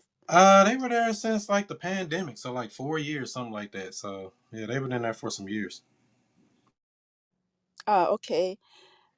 So can I ask you, like, why you are looking to sell? Because since you told me you had a tenant before, uh, how come you're not getting another tenant? Why are you looking to sell at this time? Yeah, I just want to move into bigger projects. I know this guy named Emmett. He do apartments. I want to do some deals with him, so I'm getting out of the single family space. I'm moving more into multi-unit stuff like that. I don't really want to do the single family houses anymore. Oh, I see. So you sound like you're an investor yourself. Well, I wouldn't consider it that. I mean, I'm kind of passive. I work for a law firm and I bought a few houses back in the day. So I'm just, as they get empty, I'll start selling them off. Okay, I see.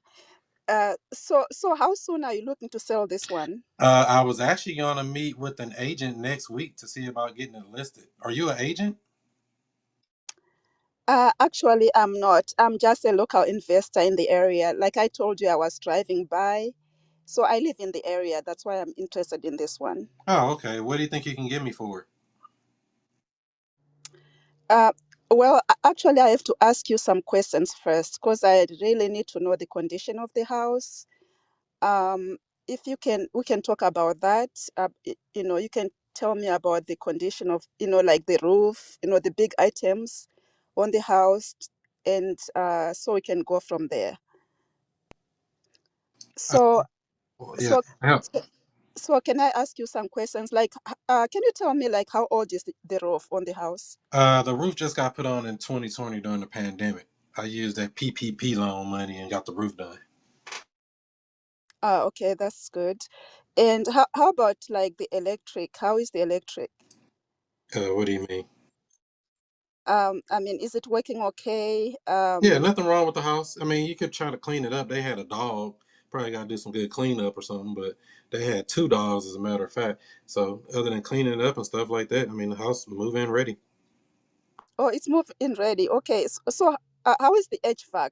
How is that working? Is it how old is it? I'm not sure how old it is, but it works.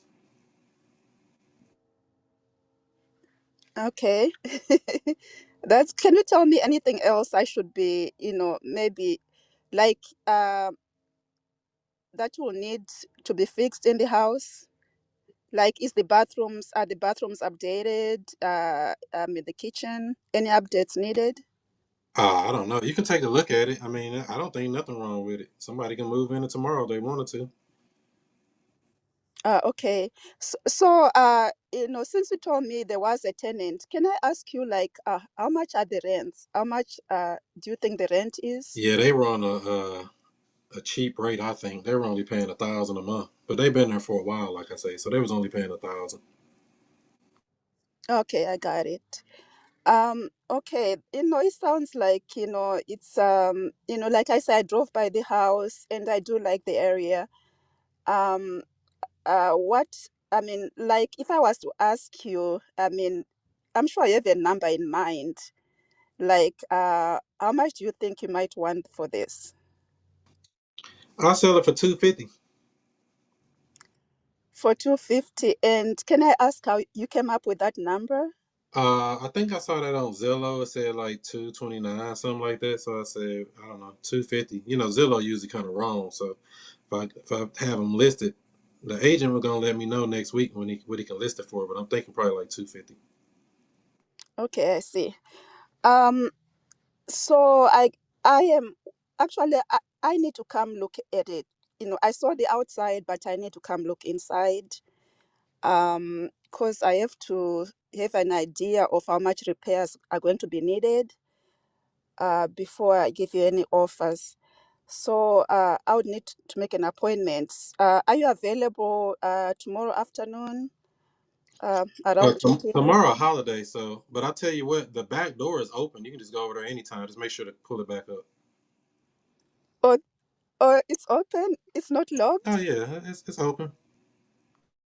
What if somebody comes and just moves in? Oh, nobody knows that it's open. You the only person I told. You ain't trying to move in, are you?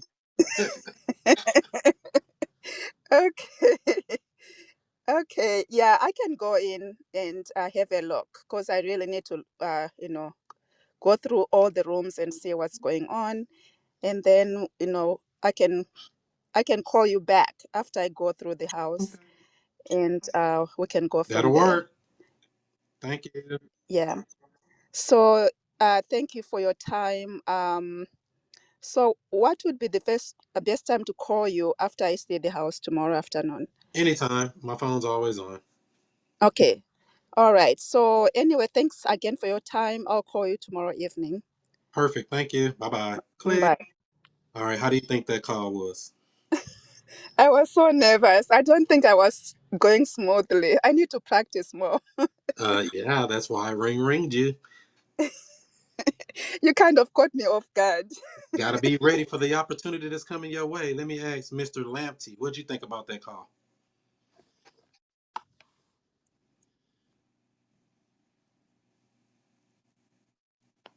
Or Emmett, what did you think about it? Or Todd, what did y'all think about that call? I thought it went pretty good. I thought it was smooth.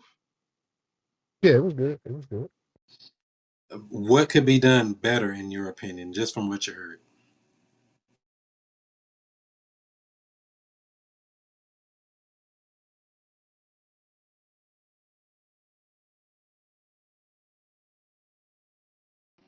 I know Mr. Lamptey heard something in there because I just gave him the answer to this test before we started this quiz. Probably could have got a couple more qualifying questions out of the way. Um, learn maybe if there was a mortgage on the property.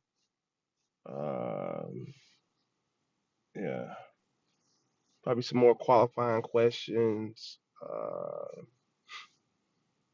Um, yeah, I mean we got a number that they want, you know, but yeah, Okay. and then yeah, maybe set some expectations, maybe a deadline. I don't know.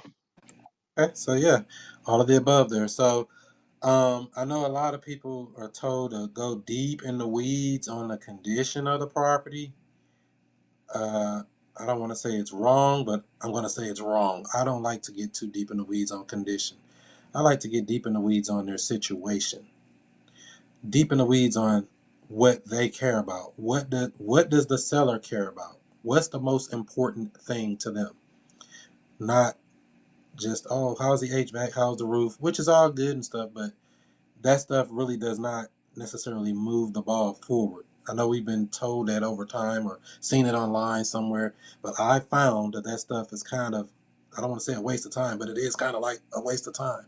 I don't really care about the condition. I need a general condition of the property, but I don't need to get specific. How's the roof? How's the HVAC? How old is the HVAC? When was this? When was the water heater changed? How old is this? How's the electric? What do you mean, how's the electric? That's why I asked that question. What do you mean, how's the electric? Somebody can move in it today. I don't know. And a lot of sellers say they don't know because they may don't know. So I do want to know some of the basics about the condition, but getting very, very, very specific and granular on the condition, I feel is a waste of energy at this point of the relationship. I really rather build rapport and figure out their situation and their motivation. There's two types of motivation. One is to move away from some type of pain, or two is to move towards some type of gain. Which one was this seller going for? We don't know. What was their real motivation? We did touch on why you're selling, but sometimes you got to get a little bit deeper. Ask a better question. So when you ask that question, uh, Miss Deviso, if I'm saying it right, when you ask that question, you ask two or three questions at once. I don't like to combo questions. I like to get one at a time. Wow, seems like a pretty good house. What made you decide to want to sell it? And let them answer. Now I'll say, hey, why are you selling it? What's the price and where are you going to move? Where are you going to do this? That's too many questions at once. That's confusing. I like to keep it simple, like a pimple, get clear answers. And sometimes people may dodge the answer to your question. And sometimes you might have to come back to that question later. Oh, wow, this is a pretty decent house. If it's already moving and ready, is there a reason you don't just rent it back out? Or, uh, I did also mention, I threw a little bone out there to see if you were going to catch it. I know you might have been nervous and on the fly, but these are still things you got to pick up on when you're talking to people. Um, I'm selling all my single family. What are you doing with those other houses? I might be a whale. We don't know. I might have 8 houses I want to sell right now, and I put them all in your hands, and you do all of this and make all that money. We looking at one house that you did driving for dollars, but guess what? I got 8 others, but I never got asked about those other houses. I put a little seed out there just to see if you were going to catch it. And I'm not saying any of this is going to be perfect. I'm just saying these are things that happen in real life when we're talking to people. Um, it felt more like I was talking to a virtual assistant versus talking to a person. I want to connect with the person. You don't even know my name. Did you say, hey, yeah, what's your name? Actually, we didn't even say the address, to be honest. But I'll give a pass on that because if I called you back, we don't know what property we're talking about. Who's the person we're on the phone with? Hey, Mike. Hey, Kevin. Hey, Jimmy. Whoever you are, I want to address that person by their name and be a not a robot asking about all these condition questions. And these are just things to help you get better. It's not to beat you up or nothing. I'm just telling you this because nobody else will. I'm going to tell you the truth. You want the truth, right, Miss DeVito? Oh, yes, for sure. Thanks for all the feedback. Oh You yeah, no know, problem. yeah, because I didn't even think about some of the things you are saying. So I really appreciate it. Oh yeah, no problem. So you did really good with a lot of the four pillars: timeline, condition, motivation, price. But I like to harp on the motivation. I like to know if we can work everything out. How soon would you like to close? See, I have a specific question for these things so I can get the answer out of them that I'm looking for. I don't like vague answers from them because I'm not saying they're going to get specific down to the granular detail, but I do like to know timeline. If we're able to work everything out, how soon would you like to close? Oh, I'm in no rush. Oh, I was going to list it with an agent next week. I mean, I'm kind of in a rush right there. That's a hint. Wink, wink. It's going to get listed. Wink, wink. We don't want to do that. We want to come work with us. I like a person tell me I'm getting ready to go list it with an agent. What if I told you you can deal with me and have no real estate commissions, fees, etc. Just a clean deal where you get, the deal that you want that makes sense for you? How would that make you feel? There was no emotion in it. Not saying you're going to put your emotion in it.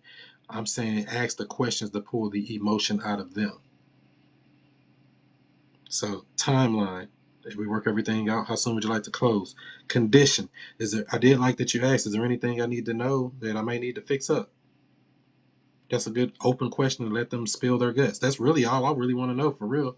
I don't really care about the roof and this and that other stuff on the initial call. And can I tell you a secret, Miss Deviso?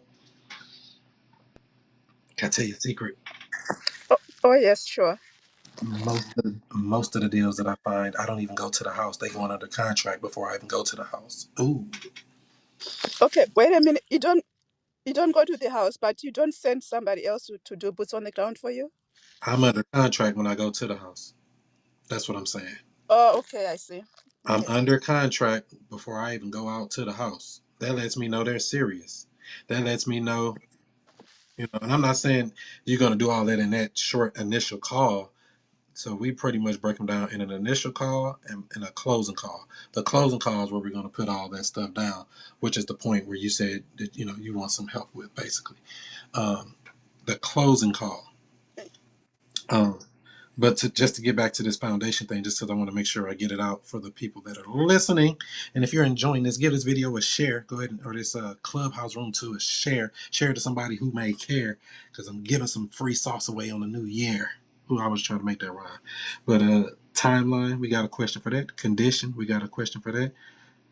Price, what do you think you want to sell it for? Now, I heard you go around the block. Oh, I know you might have a number in mind and this and that. No, cut all that out. All those filler words, I just try to get down to the straight, direct question. How much you want for your house? How much are you looking to get for your house? Something real simple, real short. Not all you. I don't know if you got a number in mind, and I hope you don't mind if I ask you. Get rid of all that stuff. It's unnecessary. Hope you don't mind. I'm going to ask you this question. I'm about to ask you some stuff.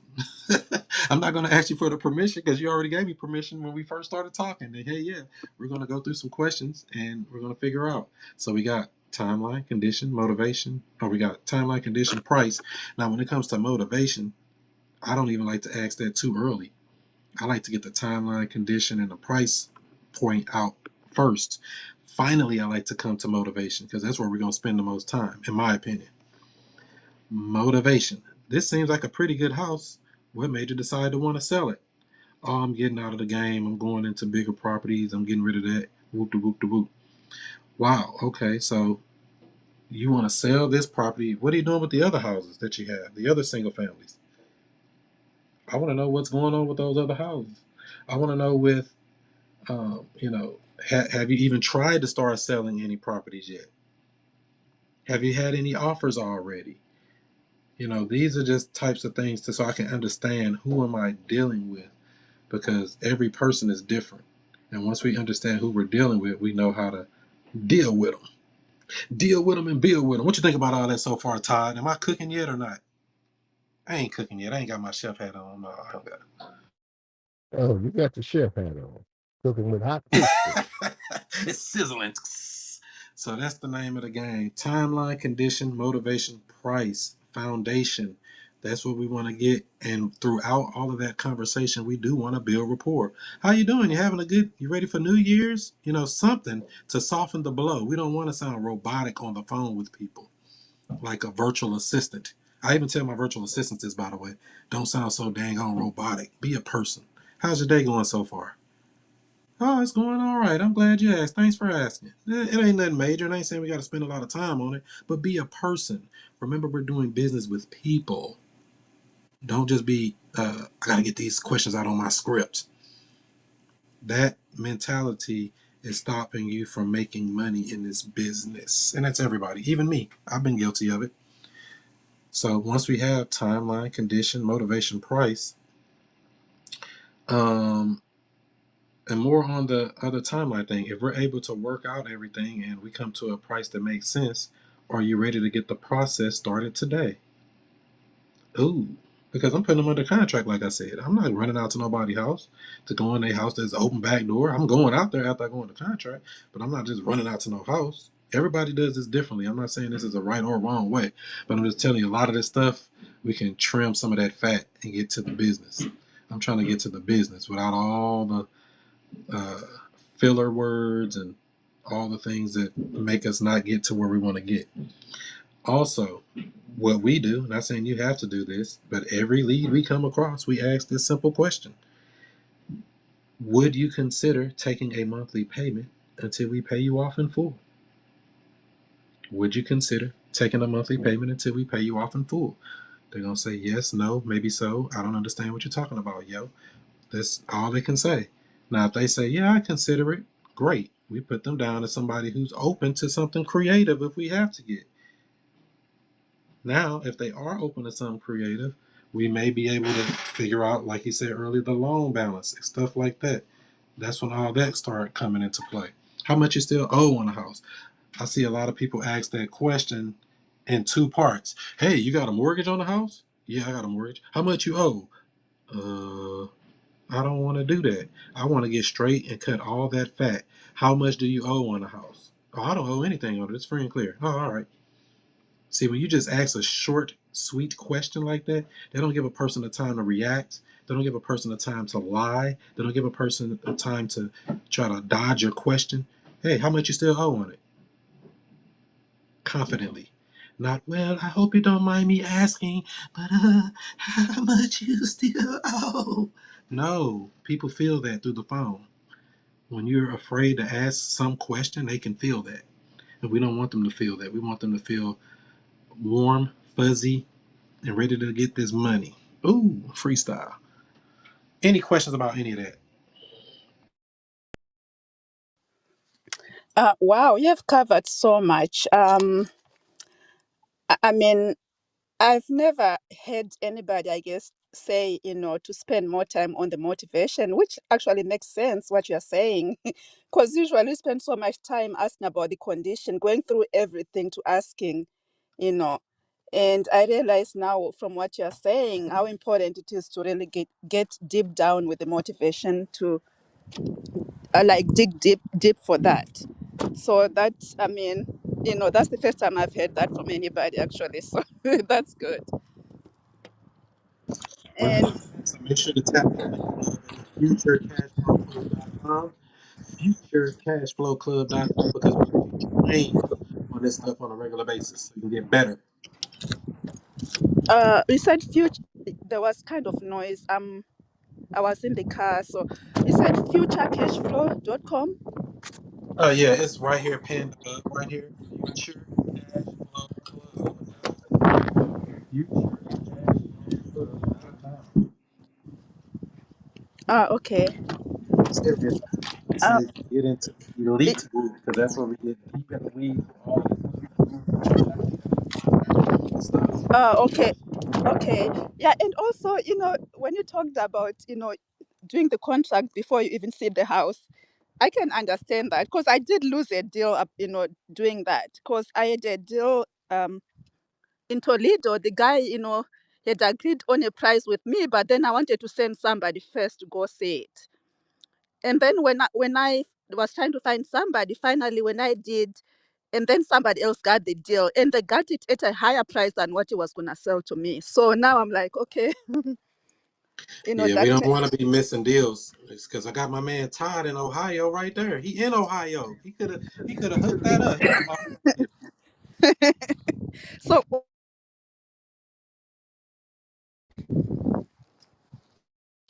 I'm sorry, your phone bleeped out. What were you saying?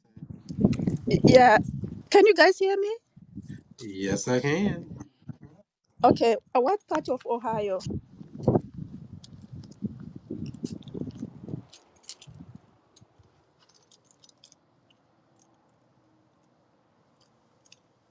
And Can you that's guys hear? yes, Columbus, Dayton area right now. Oh, Columbus. So, Okay, yeah, because that the deal was in Toledo, and because I used to live in Ohio. That's why I'm interested in Ohio. Oh, y'all trying to take over the stage, all these Ohio folk, huh? Okay, I see. So that's the name of the game, ladies and gentlemen. And that's an initial call. I like to get timeline, condition, motivation, price, if they're open to something and creative with the terms. And then we underwrite and then we close if we need to. We can close them on that call if we want to go into that, or we can schedule the time to call them back here shortly. Either one, depending on their timeline. Like I said earlier, probably before you came in, I like to understand what they want and give them what they want. If a person's in a hurry, I'm in a hurry. If they ain't in a hurry, I ain't really in a hurry. I'm in a hurry to get them under contract, but I'm not in a hurry to do the deal, depending on the deal. So I really try to match the energy of the potential seller. Now, when we're talking about dealing with sellers, we got leads that's already been qualified because they've gone through the process, answered questions about timeline, condition, motivation, price, and or if they're open to something creative if need be. Um, that just gets the ball rolling. Once we have that basic information, now we move to the underwriting, which deals with the Mayo formula. Mayo, MAO, maximum allowable offer. You're familiar with that, right? The ARV times what, zero point 0.7 minus repairs minus your fee is your offer. That's basically a cash offer. A terms offer is a little different. And like I say, I get deep in the weeds on all of this stuff in the Future Cash Flow Club, and that link that's pinned above there, futurecashflowclub.com. Um, I show the paperwork to make the paperwork. I show the actual scripts or questions and guidelines that we use. So this is just some of them. Like I said, there's others you can use. And you don't want to sound scripty. And you want to practice to not sound scripty. Like, oh, I'm reading this script. How much do you want for your house? No, they don't. That doesn't appeal to people. We want to figure out what they're doing. Now, motivation is the most important pillar, I guess you can say, in my opinion, out of timeline, condition, motivation, price. Motivation. Why are you selling? What do you feel has been a challenge that's stopping you from selling? What happens if you're not able to sell the property? These questions get deeper in the weeds. What happens if what's supposed to happen doesn't happen? Because if there's nothing like, hey, I'm gonna lose the house to auction, or hey, this is gonna happen, they don't have no pain. We want to know their pain, if they have some, or what is their gain. What are you trying to do? Get the most amount of money? I can tell you the way to get the most amount of money out of this property is sell it to me on terms, and that's where we start getting creative in a creative space, subject to the existing financing, wraparound mortgages, lease options, seller finance. All of those come into play when we get into the weeds of that. But it all starts with the foundation of that timeline, condition, motivation, price, emphasis on the motivation. We know all of the things that's going on with them. And that, my friends, is how we make bread. And I think I've been on here for about an hour now. Just want to give something back to the community. Any questions before we land this plane? We're making our final descent. Please put your trays in the upright position. Um, put your laptop away. The wheels are coming down. We're making our final descent, approaching the airport now, about to land. Any final questions?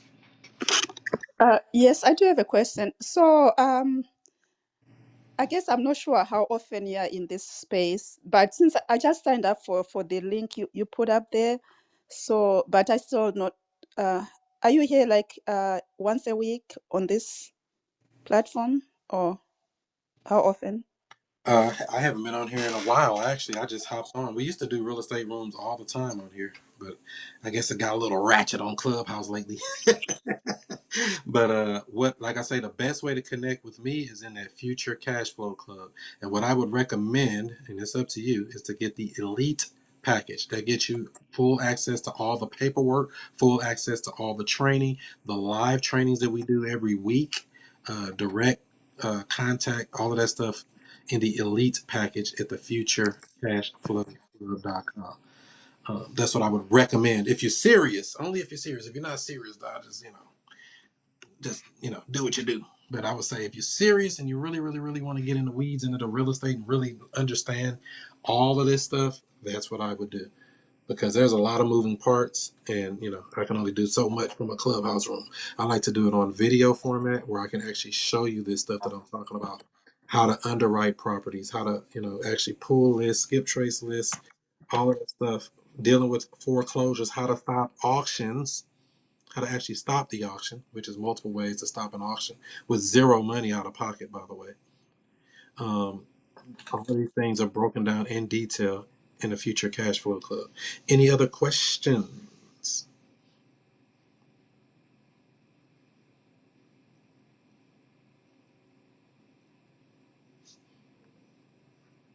Especially for Mr. Lamptey. I want to see you in the Future Cash Flow Club as well.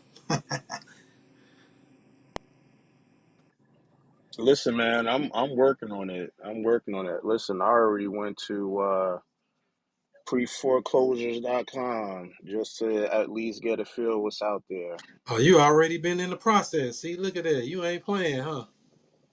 Yeah, I mean, if it's as easy as you say it is, and I went to your website, was looking at the different, like the breakdown for the classes, trying to see what's in my budget.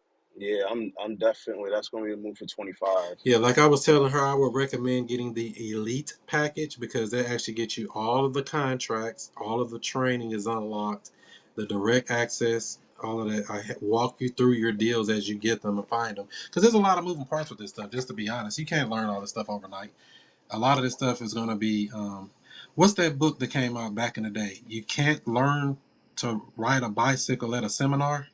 That's exactly what this is. A lot of this stuff, you got to get in there and do it.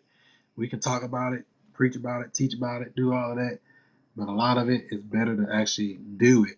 Learn as you go, learn as you're actually working a deal. Because a lot of the stuff you may learn about may not even come across it. You're like, oh, I heard that might happen, but I ain't never seen that happen. So everybody's experience is different. But master the fundamentals: timeline, condition, motivation, price, generating leads. Master dealing with people asking good, potent questions and stopping and allowing them to answer.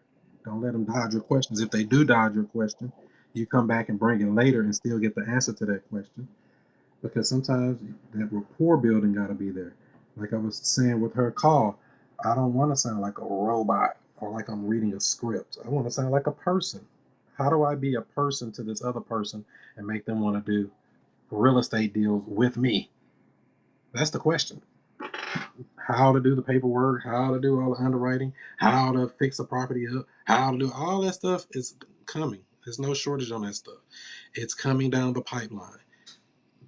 Learn how to do this thing step by step. And the only way to eat an elephant is one bite at a time. Any other questions?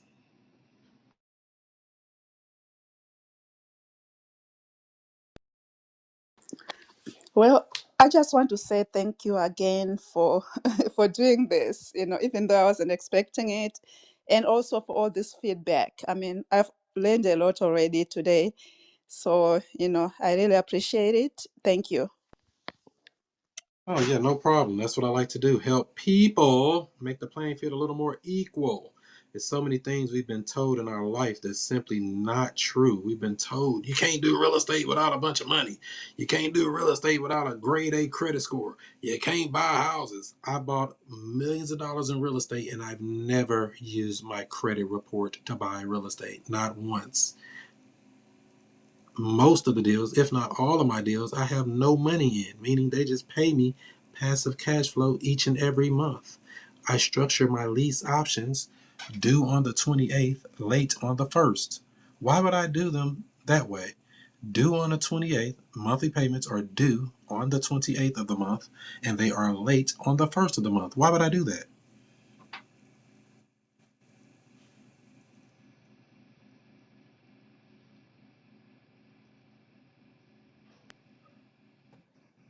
Well, I mean, you want your money to come in on time, so you charge a late fee. So that encourages them if they want to avoid paying any more fees to pay on time. Come on with it. That's it. That's it. And I like to do it due on the 28th, late on the 1st, because they have underlying debt. If you owe me 15.95 a month and I gotta go pay 700 out of that, I'd rather use your 15.95 to pay that 700. Like the lady who just paid me today while I've been on Clubhouse. She just paid while I was on here talking to y'all. That's $895 of cash flow on a house I have no money in. Another one of those creative deals. Bought it subject to, exited on a lease option. Passive cash flow, $895 a month on that one house. And I break that down in detail in case studies in the Future Cash Flow Club. So like I say, tap in with that, check in with that, and don't forget to follow me on all social media at ChrisMonroeSTL. That's Snapchat, Twitter, Instagram, Facebook, YouTube, TikTok, and you know we on that Clubhouse, fan base, and all the other place. Same name all across. Chris Monroe STL. Any other questions?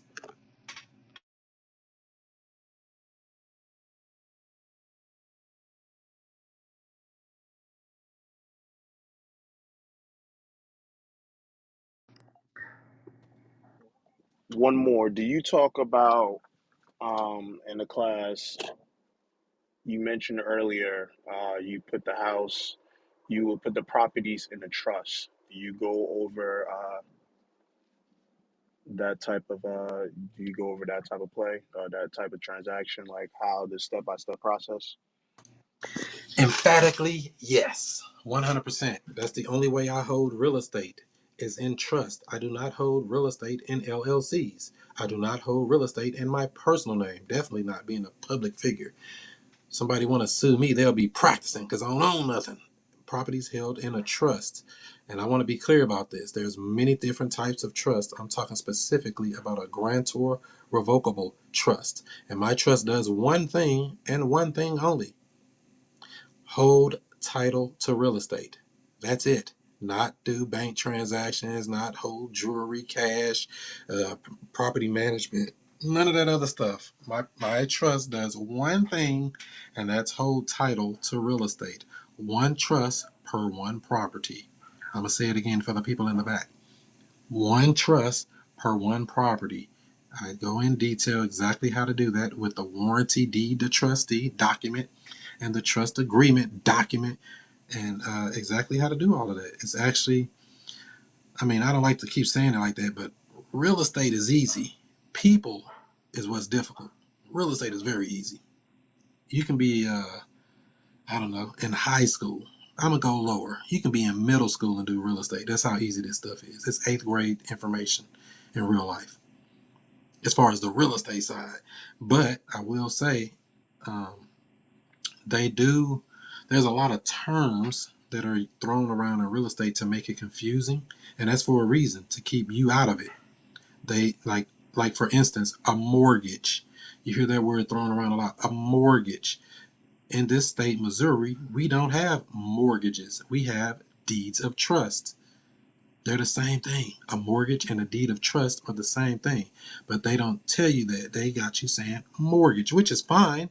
I'm just telling you, they make it complex and muddy the waters to make you think it's deeper than it is. This stuff ain't that deep. This stuff is very simple, very, like I said, the people is the harder thing. If you can understand how to work with people, the real estate is actually not difficult at all. And that's what I try to help you understand. The fundamentals and basics of real estate. Yes, there's some paperwork. The fundamentals and basics of dealing with people, finding motivation, uncovering motivation, asking the right questions, practicing with mock calls, real calls, things like that. All of that stuff comes into play on how you're going to make it in real estate. But yet, to come back to answer your question, yes, that paperwork is provided for the trust, and I show you exactly how to use it. So that's all simple like a pimple. Any other questions?